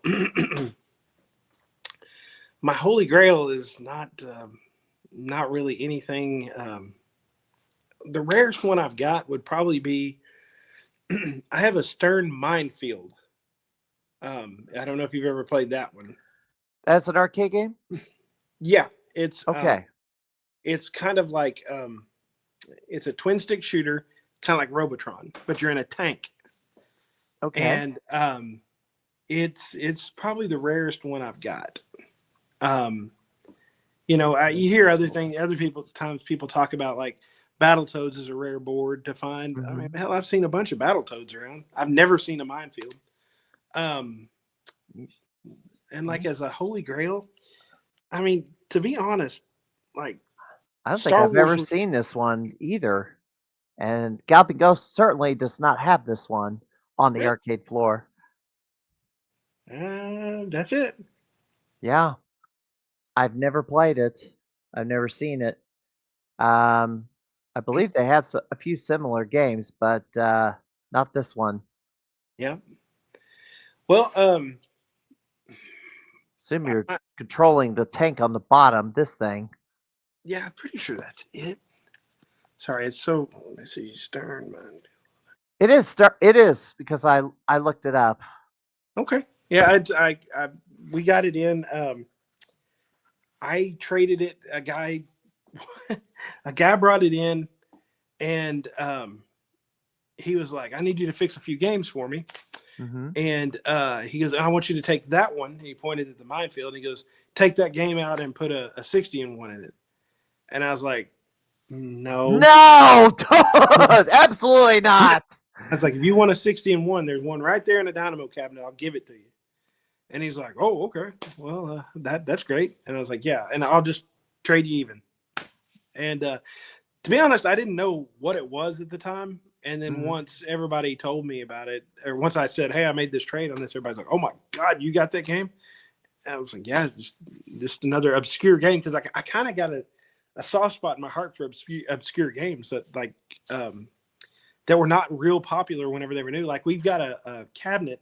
It's a Taito cabinet that used to be, I think, Alpine Ski. The monitor's got a little Alpine Ski burn in it. And I didn't go as far as to get the original hardware, but I got the J-Rock board, and a guy traded me the J-Rock board and a completed rebuilt control panel for Zookeeper. And he traded it to me for an empty reactor cabinet. And I wanted the reactor. I wanted to redo it. It had the original monitor. There was slight burn from the reactor game, but it had been converted to Rastan. And I was like, I've got this cabinet Yeah, of all the crap you could put in it. Um, Well, I've seen worse. Ralston in a wacko cabinet. oh man, in a wacko, Yes. man. But I mean, I get why they did it. But this one, he had all the stuff to build a reactor. He didn't have the cabinet, and I had the cabinet to build a zookeeper, but I didn't have the stuff for zookeeper. So I was like, I'm more likely to finish the zookeeper project than I am this reactor, and he isn't going to do a zookeeper project. He just wants a reactor. So we bit the bullet, and I made the trade. And he ended up not using the cabinet.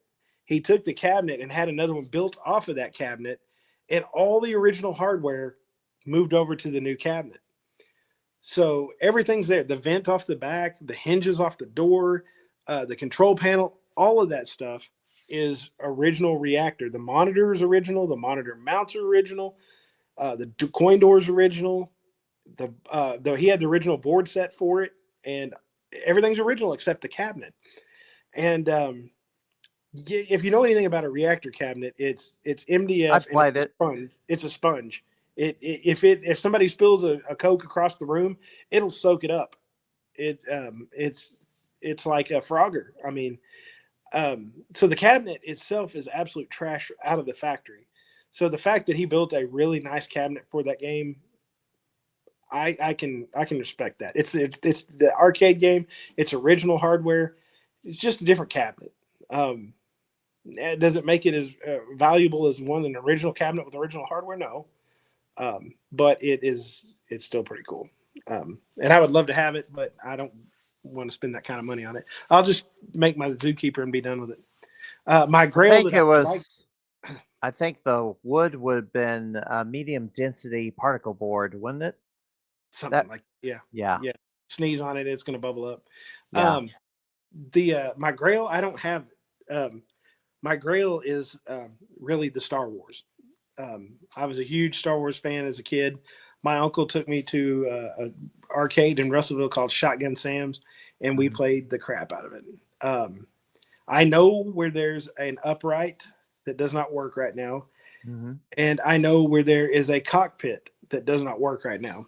And I probably could find a way to get one of the two or the other, but the guy he owns an arcade in Fayetteville, and he knows what it is, and he doesn't want to get rid of it. But the cockpit Star Wars was really cool. I remember it was in the mall in Russellville when I was a kid, and that would be my grail. I don't have it yet. Will I get it? Probably not. A cocktail. They're like, if you find one restored, they're like $10,000. It's the upright. Star Wars in a cocktail. I don't think I've ever seen a Star Wars in a cocktail. Cockpit. Oh, cockpit. Okay. Yeah. Sit down. Yeah. Yeah. I'm getting tired. It's been a long day. Yeah. The cockpit was a really, really cool one.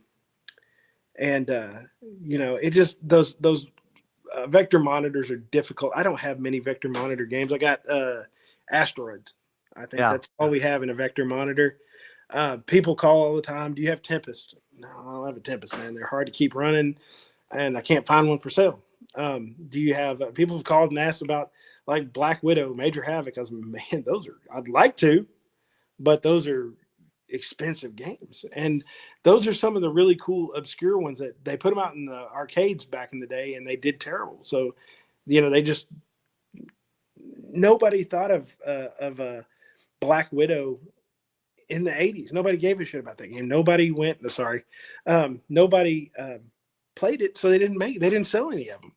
And now today, everybody, the ones that did play it back then, they've got a little bit of money, and they're like, I want that game. Or an arcade that has one. Yeah, or that. I mean, I've walked into some arcades that have every obscure game you can think of in it.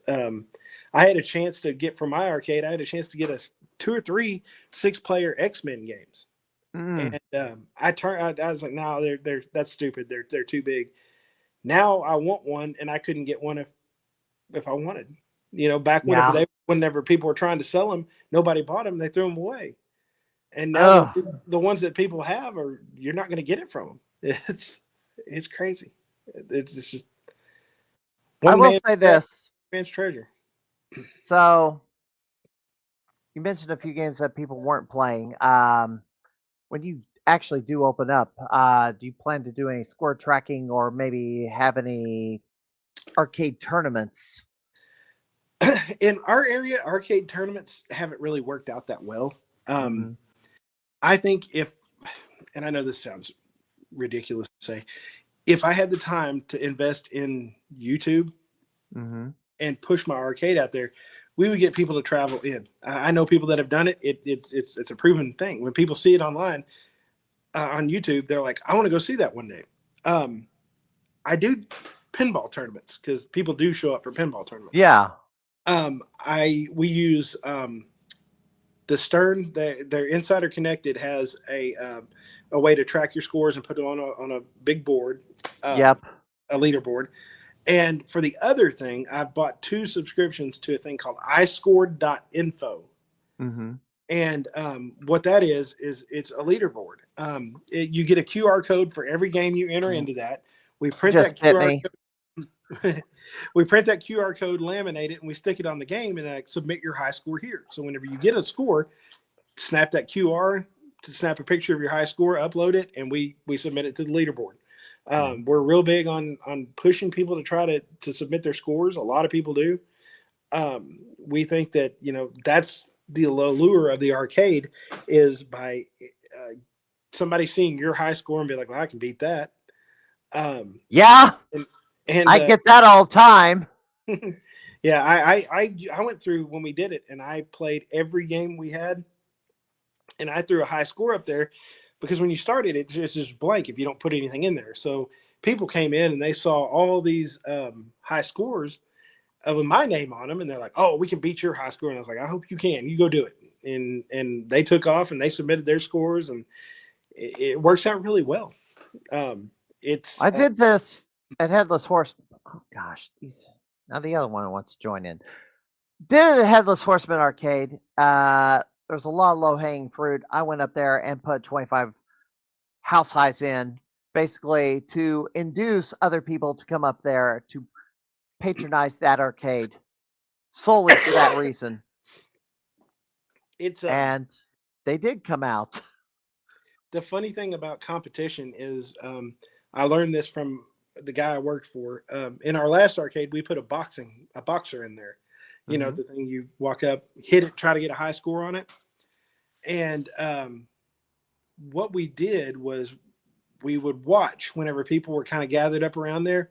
Mhm. And it's kind of a really cruel trick, but you watch, and there was a bunch of girls and boys. I say girls and boys because they were probably like late teenage or high school age kids. Mhm. And they were standing over there by that thing. And I sent one of my big buddies over there, and I was like, here's $1. Go throw it in that boxer. Cause it was in the pay to play area. We had a pay to play area also. I was like, go put that $1 in there and hit that thing as hard as you can. And he walked up and he saw this girl standing there, and he's like, are you all going to play this? And they're like, no. And then he was like, okay. And he went and threw his $1 in there. When it popped down, he hit this thing, and it echoed through the entire arcade. And it Mhm. went up to like 989 or something, almost to the 999 limit. Mhm. And he goes, that was close. He was like, I almost got it. And he turned and walked away, and he came back over to us. And then next thing we know, those boys were over there, and they're starting to shovel dollar bills into that machine, and they're showing off for their girls. They're trying to get the high score. Mhm. That's whenever we decided to get that score system for the arcades, because we're like, if they will go after that high score on that boxing machine, they'll go after high scores on everything. And it works about 50% of the time. I mean, there's half the people don't care about high scores. They just go there and play. And the others really get into the competition side of it. They're like, we can do that. We can beat that score. And a lot of people come in and try to beat themselves. We got one guy there that's the new location. Yep. It used to be a pool hall here in Fort Smith. It's about 4,000 square foot. Those are a whole bunch of pictures of the arcade before, as we were trying to renovate it and open it. Mhm. And if you walk in it today, we walked over there to pick up our sign that was on the front of the building, and it looks nothing like that. It's unrecognizable inside that place now. See this up here. Yeah, my wife drew that and painted it. She Mm. painted a Mario underneath it. I don't know if it was in that, in that picture. Or It not. was. Looks like I cycled through them all. Yep. Yeah, A it was. drawing here. It's We like- we were going to put up a bunch more of the pictures from when we were opening before Mhm. all the process, but we really confused people because they thought we had found another location, and that was the pictures from there. I was like, y'all not recognize that place? I mean, so we're kind of holding off until we get the new place, and we're going to chronicle that journey through video. I'm definitely going to try to get that one done. We would love to put together some time lapse when we're building things, and we got to go in and do some remodel, take out a wall and move it over a little bit, yeah. and remodel the bathrooms and build our kitchen. And we're just going to record that as we go, and we'll do a time lapse thing and speed it up till you can, maybe 4 or 5 hours worth of work you'll get to watch in a minute or two. So And here's the logo for the pinball bar. no, that's just. That was just Or is Chat GPT generated? yes, that's just an It's not going to look like this. It's going If to you be go to pin Facebook, bar. if you go to facebook.com/the PinBar, it will have our Oh, logo. that's not. That went off on its own there. And plus, I got a cat in my way. Pin bar. There we go. Yeah, here we go. Now throw this back up here. There we go. That's it. There it is. Yeah, that one's not that's not AI generated. That I actually paid a buddy of mine to build that in Photoshop. So that's our legit logo. All right. And Classic Championship Wrestling, it's basically those 3 words put together as one on YouTube. Mhm. If you go to classicchampionshipwrestling.net, that will pull up our YouTube channel. Okay. All right. Any future goals? Well, I think we know what your future goal is. It's to get this place open and the new location arcade open and get CCW back up and running. Yep.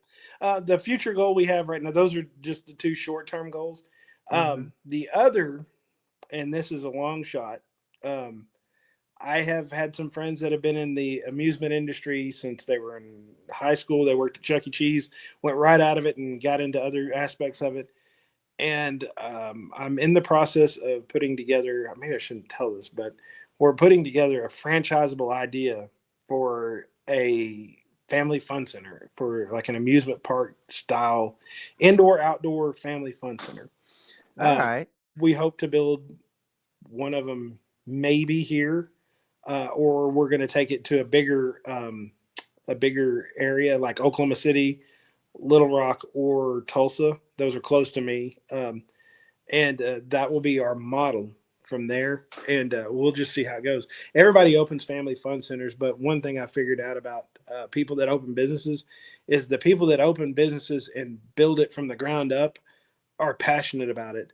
People that open businesses and just want to own a business and open it and invest their money in it, they go to the franchisable idea. That's why there's Papa John's and Pizza Huts and Domino's and all that crap everywhere. Nobody wanted to reinvent the wheel, so they paid for it. Chuck E. Cheese, I love Chuck E. Cheese, and I hope to God it's around forever. But our idea, Not like it was when I was a kid, though. no, it's not. It's not really. It's not as cool. I mean, the games are just not as cool. But our idea is Chuck E. Cheese, Dave and Buster's, and Six Flags put in a blender and mixed up. Yeah. We're not saying we're going to have giant roller coasters or anything out there, but go karts, putt putt, bumper cars, stuff like that are outdoor activities. That's kind of the thing. That maybe one day I can pull that off. If not, Kind of like Fun Spot, maybe, in New Hampshire. Yeah, in New Hampshire, yeah.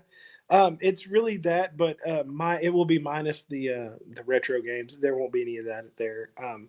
We right now I'm catering to two different audiences.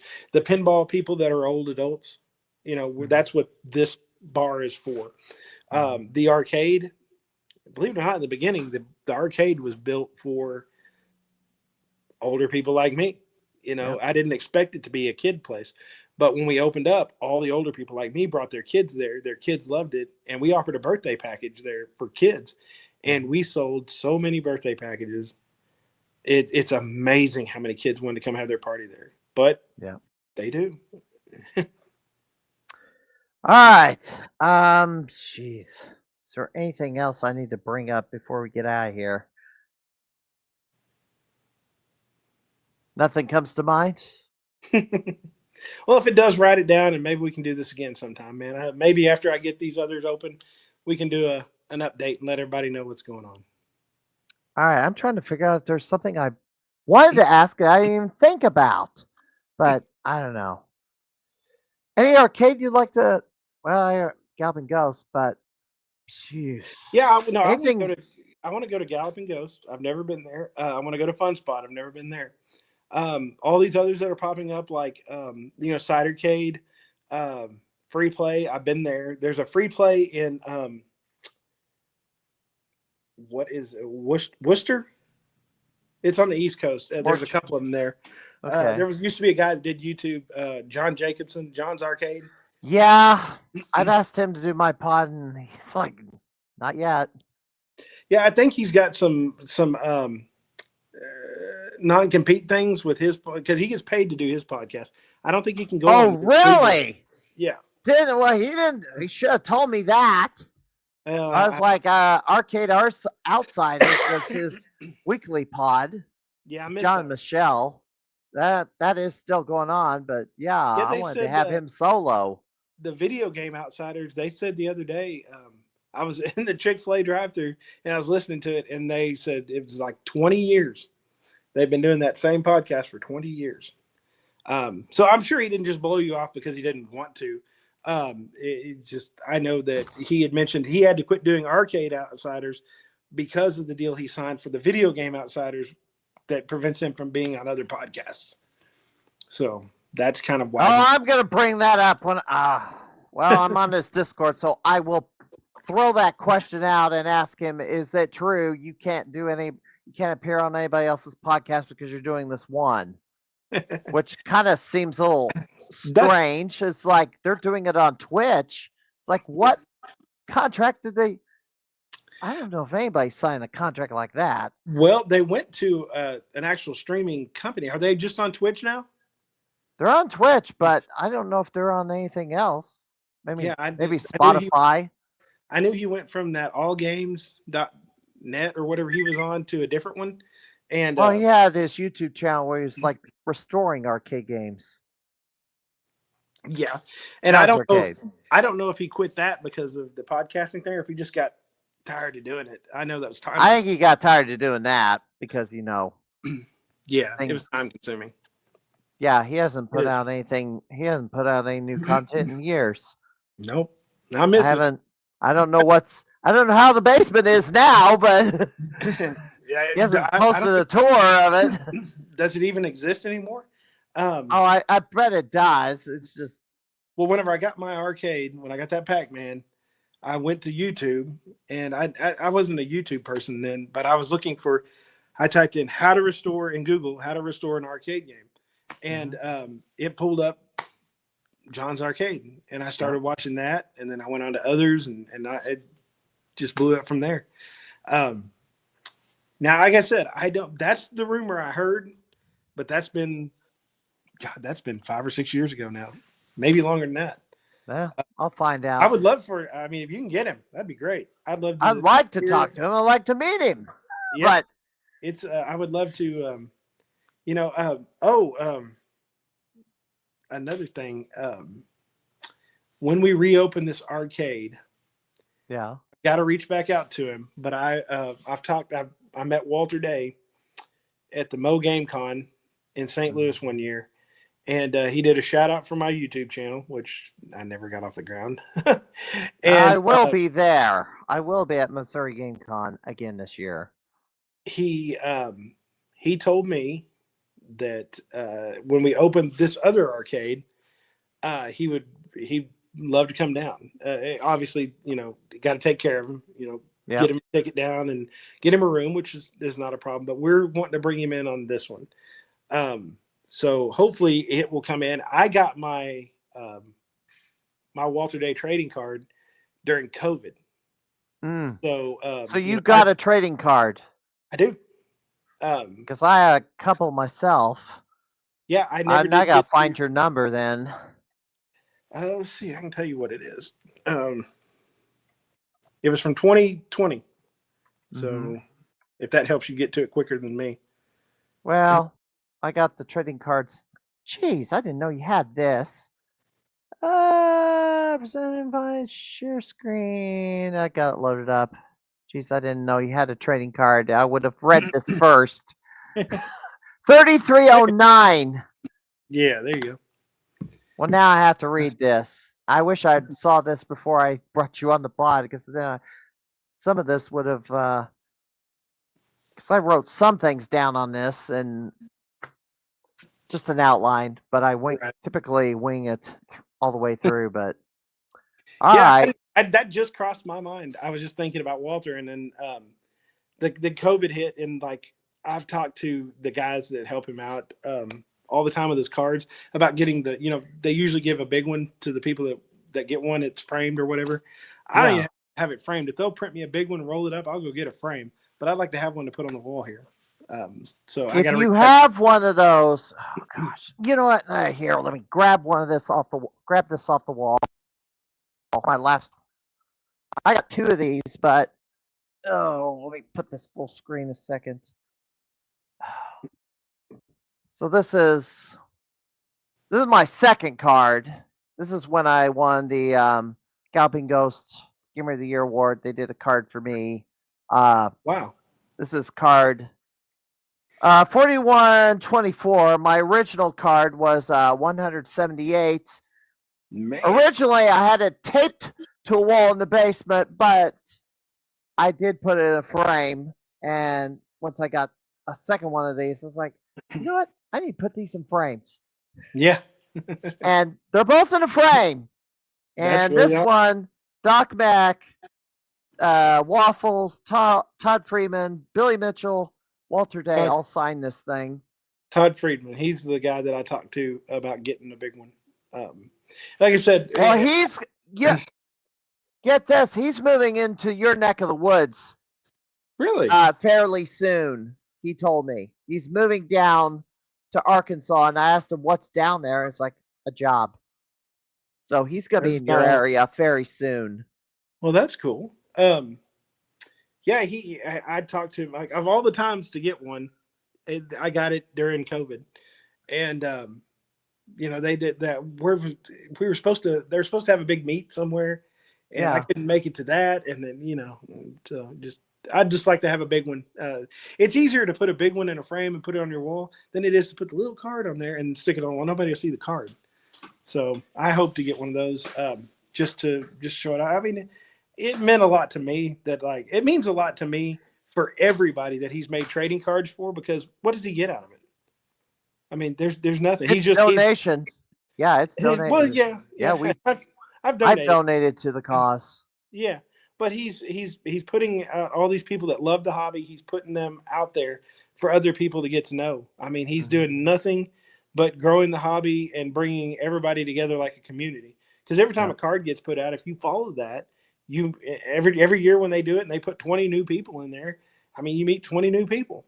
You know? It's a really cool thing. And my wife thought it was kind of funny that it meant so much to me, but I was like, this man, from what everybody said, he created competitive esports, and here he is. I'm going to honor you by printing you a card. I mean, it's simple, but it means a lot. It's the meaning more than the card itself. And there's people I know that are needing a card that don't have one yet, and really do need a card. I know of one. Yeah, she's usually in our. Yeah, and I got to write a description for it because apparently she can't either. Ah, I have the photo, but it's like I got to write a description apparently for Well, on her behalf. I don't know why. I wrote the well, description on mine, but you know. when we reopened the arcade, some of the people that worked at my arcade saw my card and they were like, "That's really cool. Why did he do that?" And I explained to them, and they were like, "Well, what if we got together and took a big picture? Would he make us a card?" And I was like, "I don't know. I mean, it might not hurt to ask him." But they thought that that was really cool that there was, and like these are just people that worked for us. They're not like arcade, collectors or enthusiasts or anything. And they got together, and I mean, as a group of my employees, they were like, this would be a really cool thing to have because it means something to the arcade community. So we may talk to him about that. All right, A little bit. I think we're at the end of the interview now. So, Stephen Westbrook, I want to thank you for coming on the podcast tonight, and you make it Well, up to Chicago, let me know. Absolutely. Or if you, there's some good arcades in the St. Louis area too. So It's coming. I've already told my wife, and I've also told her she doesn't like flying. And I was like, well, get over that because I'm not driving all the way to Chicago. I don't like to drive to St. Louis. I'm flying, baby. And she's like, well, when you get up there, you don't have a car. I was like, I got an Uber app. I'll get a car. yeah. It's I'm not gonna drive. I told her that I'll leave she can leave the day before me, and I'll leave the next day, and I'll see her up there. But I'm not spending that much time. 12, 13 hours on the road. I could fly up there. I think it's like a 4-hour flight or 3-hour flight or something. Anyway, I can spend the rest of that time at Galloping Ghost. If I get to come Assuming up there, they get the TSA funding resolved. that's a whole nother story for another day, man. But I've got some. I'm afraid to fly. Do you know Jeff West? No, I do not. He owns XL Arcade. He reprints repro graphics for arcade games. Okay. And he lives in Chicago or right outside of Chicago. So when I go up there, I'll get with you, get with him. We'll just have a big meet up at Galloping Ghost and go see Doc. Hopefully he can be there. And I don't plan on. There's some things I want to do in Chicago. Obviously, you want to go to Gene and Jude's and what is the other place? Illuminati's. I want to go there. Okay. So, but Galloping Ghost is where I told her we're going to spend most of our time. I got to give her a day of, chauffeuring around the city and showing her the sights, but it's mainly to go up there, go to Stern, see some arcade buddies, hang out and play the 1,000 games that he's got there. Like I had 250 games and people were like, man, you got a lot of games. I was like, yeah, compared to you, there's other collectors that have got twice that, Yeah. Obviously Doc's got crap. He's got stuff in storage units that we may never know of. It's the vault, the infamous vault, where we don't know what's in the vault most of the time, and there's a lot. Yeah, but he's out of room to put new games on the floor, so. I've never been there before. Is there any room left and right, or is that it? He's done? The only thing he can do is put games in a new building or build floors on the existing strip mall. Yeah. I think. Wow, what was that? That's like a ringtone. Yeah, that's the wife. She's like, should I come check on you? I'm at the bar. She's at home. But that was actually her text tone. It's you ever watched the movie Ted? I know the movie, yes. Bear?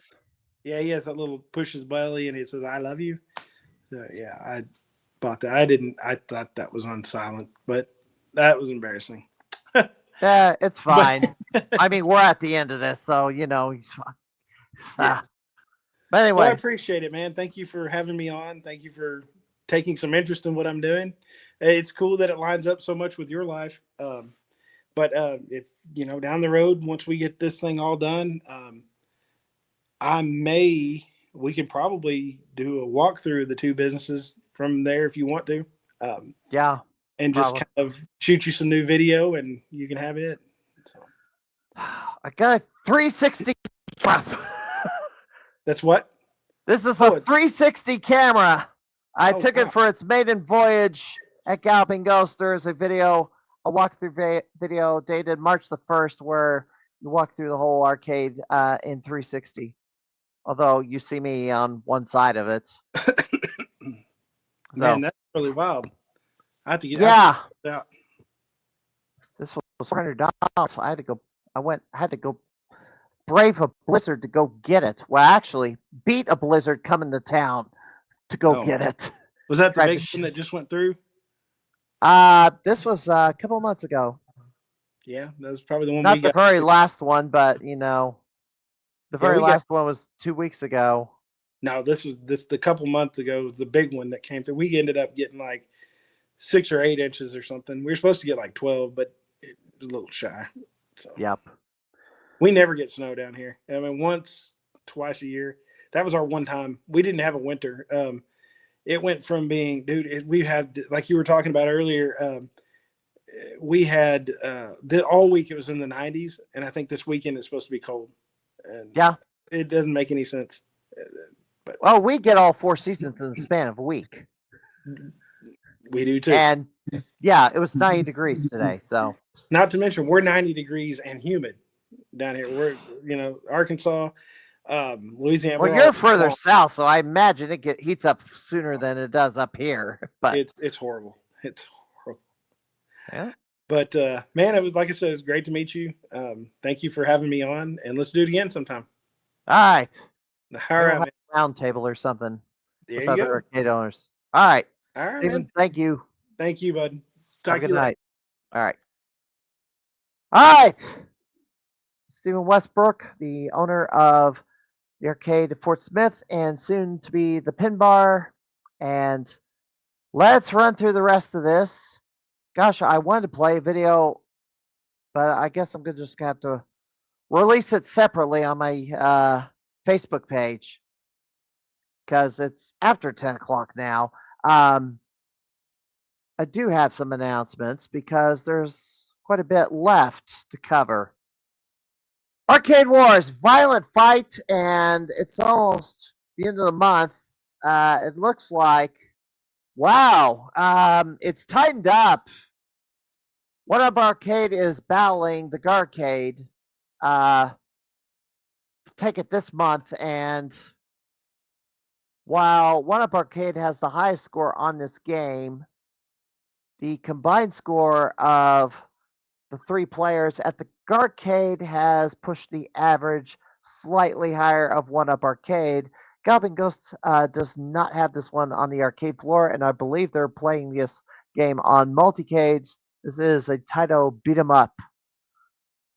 I've not played it, so not familiar with this game at all. I did watch video of it. So we'll see what they come up with during the month of April. Newhouse highs and world records. Not much new from last week. I need to check something here and see if anything got posted in the last few hours. Nope. Tony DeRose took the house high on, or got the world record, 437,000 on My Hero, which was a game that was just put out a couple weeks ago. Yeah, and Fort Smith had that game in a Dragon's Lair. Yeah, that's going to be a post on Weird Arcade Conversions Facebook group. Anyway. Jeff Lucas is battling Andrew Owasco over the DD Crew score, and Jeff Lucas took it back 304 points. I got the wrong date on there. He did it on the 25th. Tony DeRose did it on, yeah, the date is correct there. So he did it yesterday. Andrew tried to take it back, but fell short by about 10 points. So the battle over this score is a long way from being over. Obviously not a 1cc as of yet. And Pete On took away one of Andrew's scores, King of the Monsters. It turned in 63,000 on that. I mentioned, oh, here we go. And the power rankings for late March. Ben Falls moves up a spot as some key scores were taken. Zurst drops out of the top 15, and one of these jokers that I've been feuding with moves up a spot, although he has not been at Galvin Ghost for quite some time. But pretty much the rest of the rankings. I went to Galvin Ghost Arcade last weekend. I played Tumble Pop, Pandora's Palace, and Scooter Shooter, and came up with nothing. I kept messing up, and it's like the weekend was already over. It's like, made no progress. And I'm going to have to go back there probably the first weekend of April because I was like, got nothing out of that. I thought I was going to be able to take Tumble Pop back and then get close, or at least try to take Pandora's Palace, and I was like getting hung up on stage 11. Meanwhile, I'm seeing this other player run up 12 million on Pandora's Palace, and I'm trying to emulate what he was doing, and it's like, no good. No good. Anyway, we'll see what happens. I mean, I will go back there the first weekend of April, probably for 3 days instead, too. The chase for tokens goes on. Jamie Tibbetts has crossed the 8,000 barrier, but the top 10 is pretty much stayed the same. I need to break the 8,000 mark fairly soon. The other thing I got to show for it is a challenge card, and I got my level 4. Oh, this is what I had not touched upon yet. I went to Galvin. My level 4 challenge card was announced finally. I don't have it yet. I don't know what's on it. But the patrons at the Galvin Ghost booed me. And why did they boo me? Because I challenged Andrew Wasco to a best of 7. He has not answered my challenge has not broadcasted an answer to my challenge. Several people have said, oh, he won't accept the challenge. Well, that's not really the point. The challenge was issued because in response for Andrew's kind of behavior at the Galvin Ghost in reference to me. The way I heard him, what I heard about how he was acting in regards to, I guess, obsessing over trying to bury me as far down as possible, got me to the point where it's like, okay, this is ridiculous. If he's obsessing over me that much, and I'm living rent free in his head, this is the best of 7 challenge. There's a grudge match. This has got to get resolved. So I'm waiting for his answer. I want him to tell me no. But if he tells me no, then, that pretty much says everything. He likes to talk a big game. He may have the accolades, but on a one-on-one competition, can he hold himself? Can he stand up in a one-on-one situation? I beat him for a hardcore title, and I did defeat Andrew for the very last Pinball Expo Arcade Championship back in 2023. So, Andrew, in an informal challenge, he said he wouldn't do it because he's afraid of losing. Well, now that I formally challenged you, yes, you better be afraid of losing to me. But if you are that obsessed over me, you really should accept my challenge and let's get our differences settled once and for all because this has gone on long enough. And I'm not even against you. I mean, you want your third reign as champion. I wasn't against that. Certainly wasn't against your second reign as champion after I got my year. So let's see. Let's have Gamer of the Year versus Gamer of the Year. 1-on-1. Best of 7.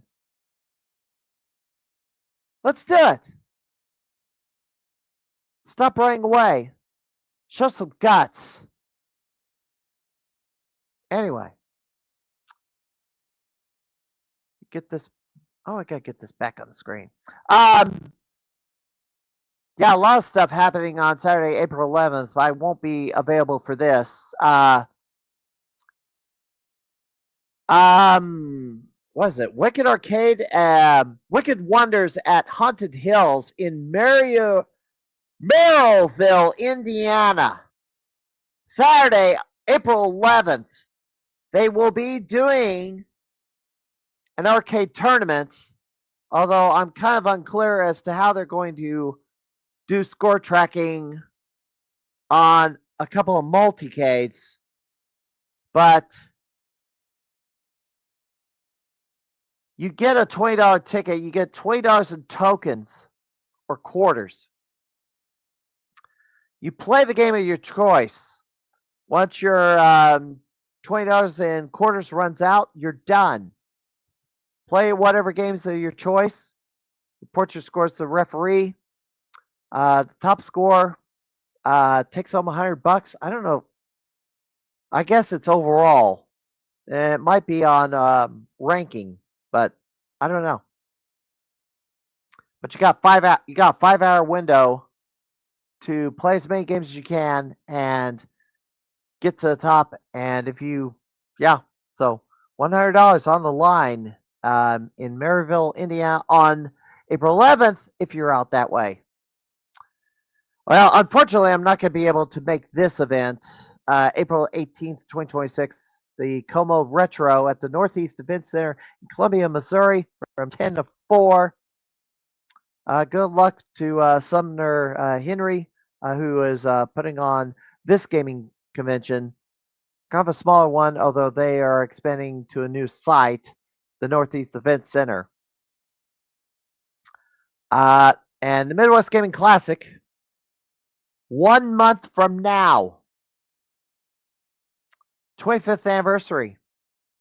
This will be my 21st one in a row. They did skip a couple of years, 2005 and 2020. I did not attend the very first one, but then again, it was called JagFest. So anyway, make myself a little bigger here. Anyway, so I will be at the Midwest Gaming Classic. I will be taking my 360 camera and doing an entire walk around of that convention because there's so much there. And with this 360 camera, I can look at everything on review, look for things in particular that I may have missed, and we'll see how it goes. It's looking like my focus at this, the 25th edition or 25th anniversary of MGC, will not be on retro gaming tournaments this year. They're not. It appears they're not going to be doing them this time around. What does that have to do with Super Mario? Okay. I believe. Let me go back. I don't know. I think they just called it the Super Mario Arcade Tournament, or maybe it's on one of these multicades. But I'm not running it, and I'm not going to be able to go to this. So we'll have to We got to send them a message and maybe ask them what it has to do with Super Mario. But anyway, my focus will be different for Midwest Gaming Classic. There will be the same pinball tournaments. There will be fighting game tournaments, but the retro game tournaments that I've participated in, that's not happening this time around. So my focus will shift, and I'm gonna look at things I missed in the last couple of years that because my focus was on winning the retro game tournaments.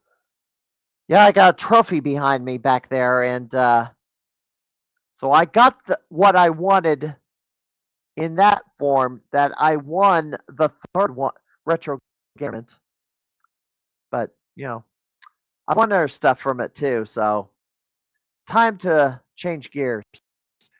St. Joseph RetroCon 2026, May 2nd and 3rd in St. Joseph, Missouri, at the Civic Arena. The controversy where one of the organizers got in trouble with the law and they cut ties with him. And he was supposed to be a guest on this pod, but I was not going to bring him on after finding out his dirty laundry. And the Illinois Game Con, June 6, 2026, from 9 to 5 in Bloomington, Illinois. Hopefully they bring more arcade games this time around. I know somebody I know will be there this time around, which I will be hanging with her. Yeah, Nintendo Land will be at the Illinois Game Con, and I will spend some time helping her out with with what she's doing at the con, because I was missing key people last year. They weren't there. So it kind of was less fun for me last year, not having certain people at the convention. But we'll see. And kind of go back to this. Yes, Stephen Mead, he's a videographer for Pro Wrestling Epic. He passed away unexpectedly a couple of days ago. Last saw him coming PWE at the Mill a few weeks ago. I was there also.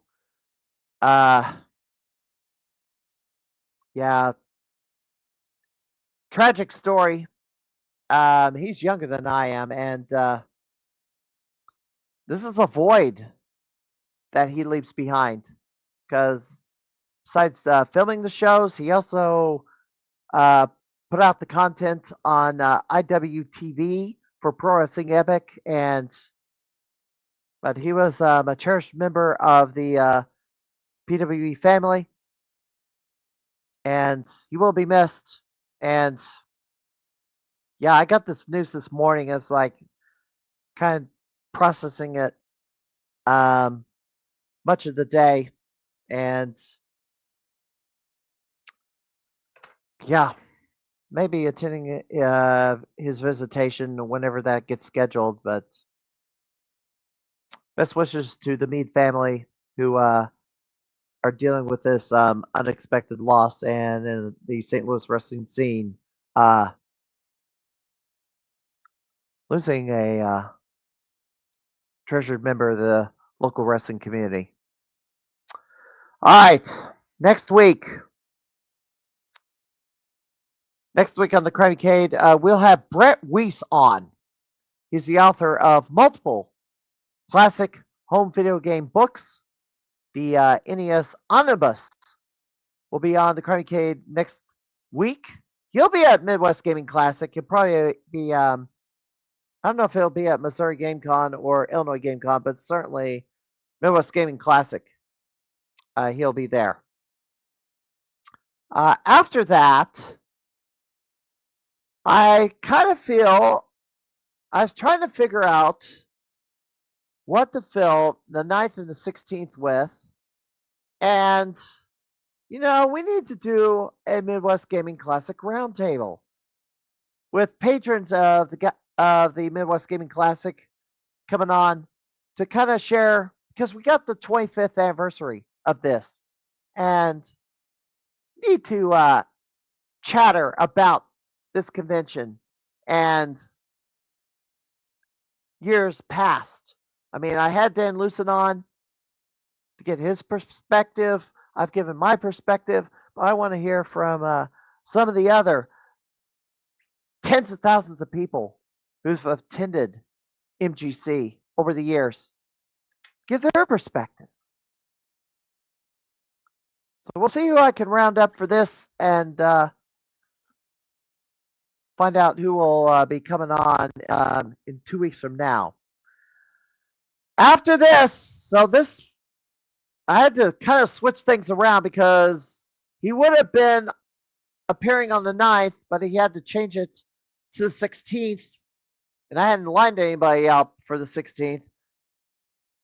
Tim McVeigh, the star of the Man vs. Snake documentary, the man who put up the first 1 billion point score on a video game, which happened to be Nibbler by Racola. He's taken up a new hobby. He's retired from playing Nibbler. But he hasn't done a podcast in a few years. So, sent him a note, asked him if he'd do my podcast, and he agreed to it. However, we'll be starting it at 9 o'clock to accommodate his work schedule and travel. So, April 16th, geez, the day after tax day. Yeah. April 16th at 9 o'clock.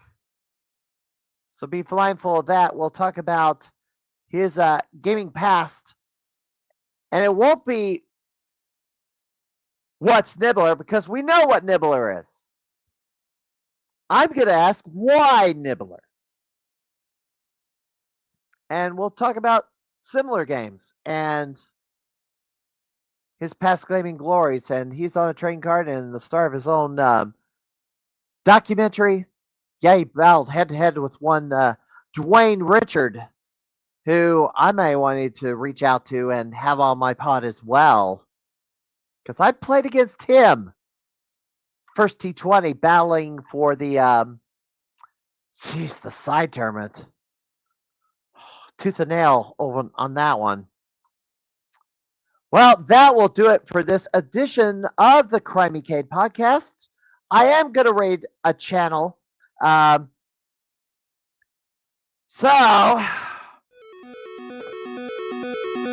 let's take a look and see who is still streaming at this hour. Yeah, we went an hour and a half.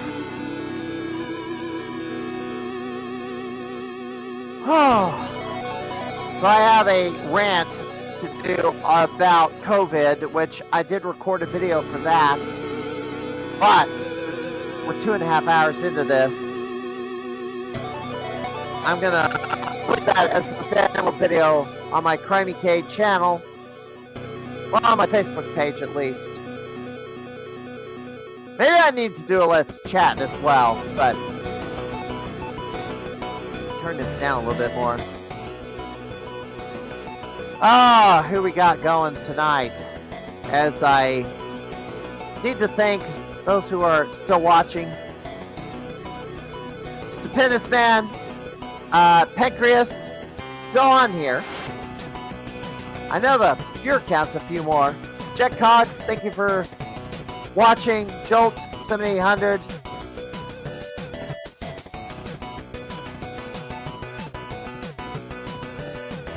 Alright.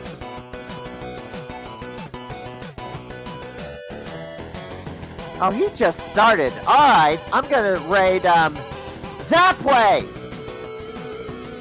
Zapway, I'm going to raid his channel. He just started. He's playing Donkey Kong and the Dead, maybe something else. So, yep, he's into his Donkey Kong session. Yeah, so many people are battling over the Donkey Kong score still. But he's relatively new to this.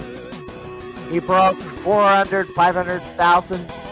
So, he's getting up there. But until next time, Matt Conservative Cry Button. Stephen Lucas, former Game of the Year, former 1901 Nintendo Canvas Challenge National Champion. Thank you for joining me tonight, and hope to see you around the arcade soon. Good night, everybody.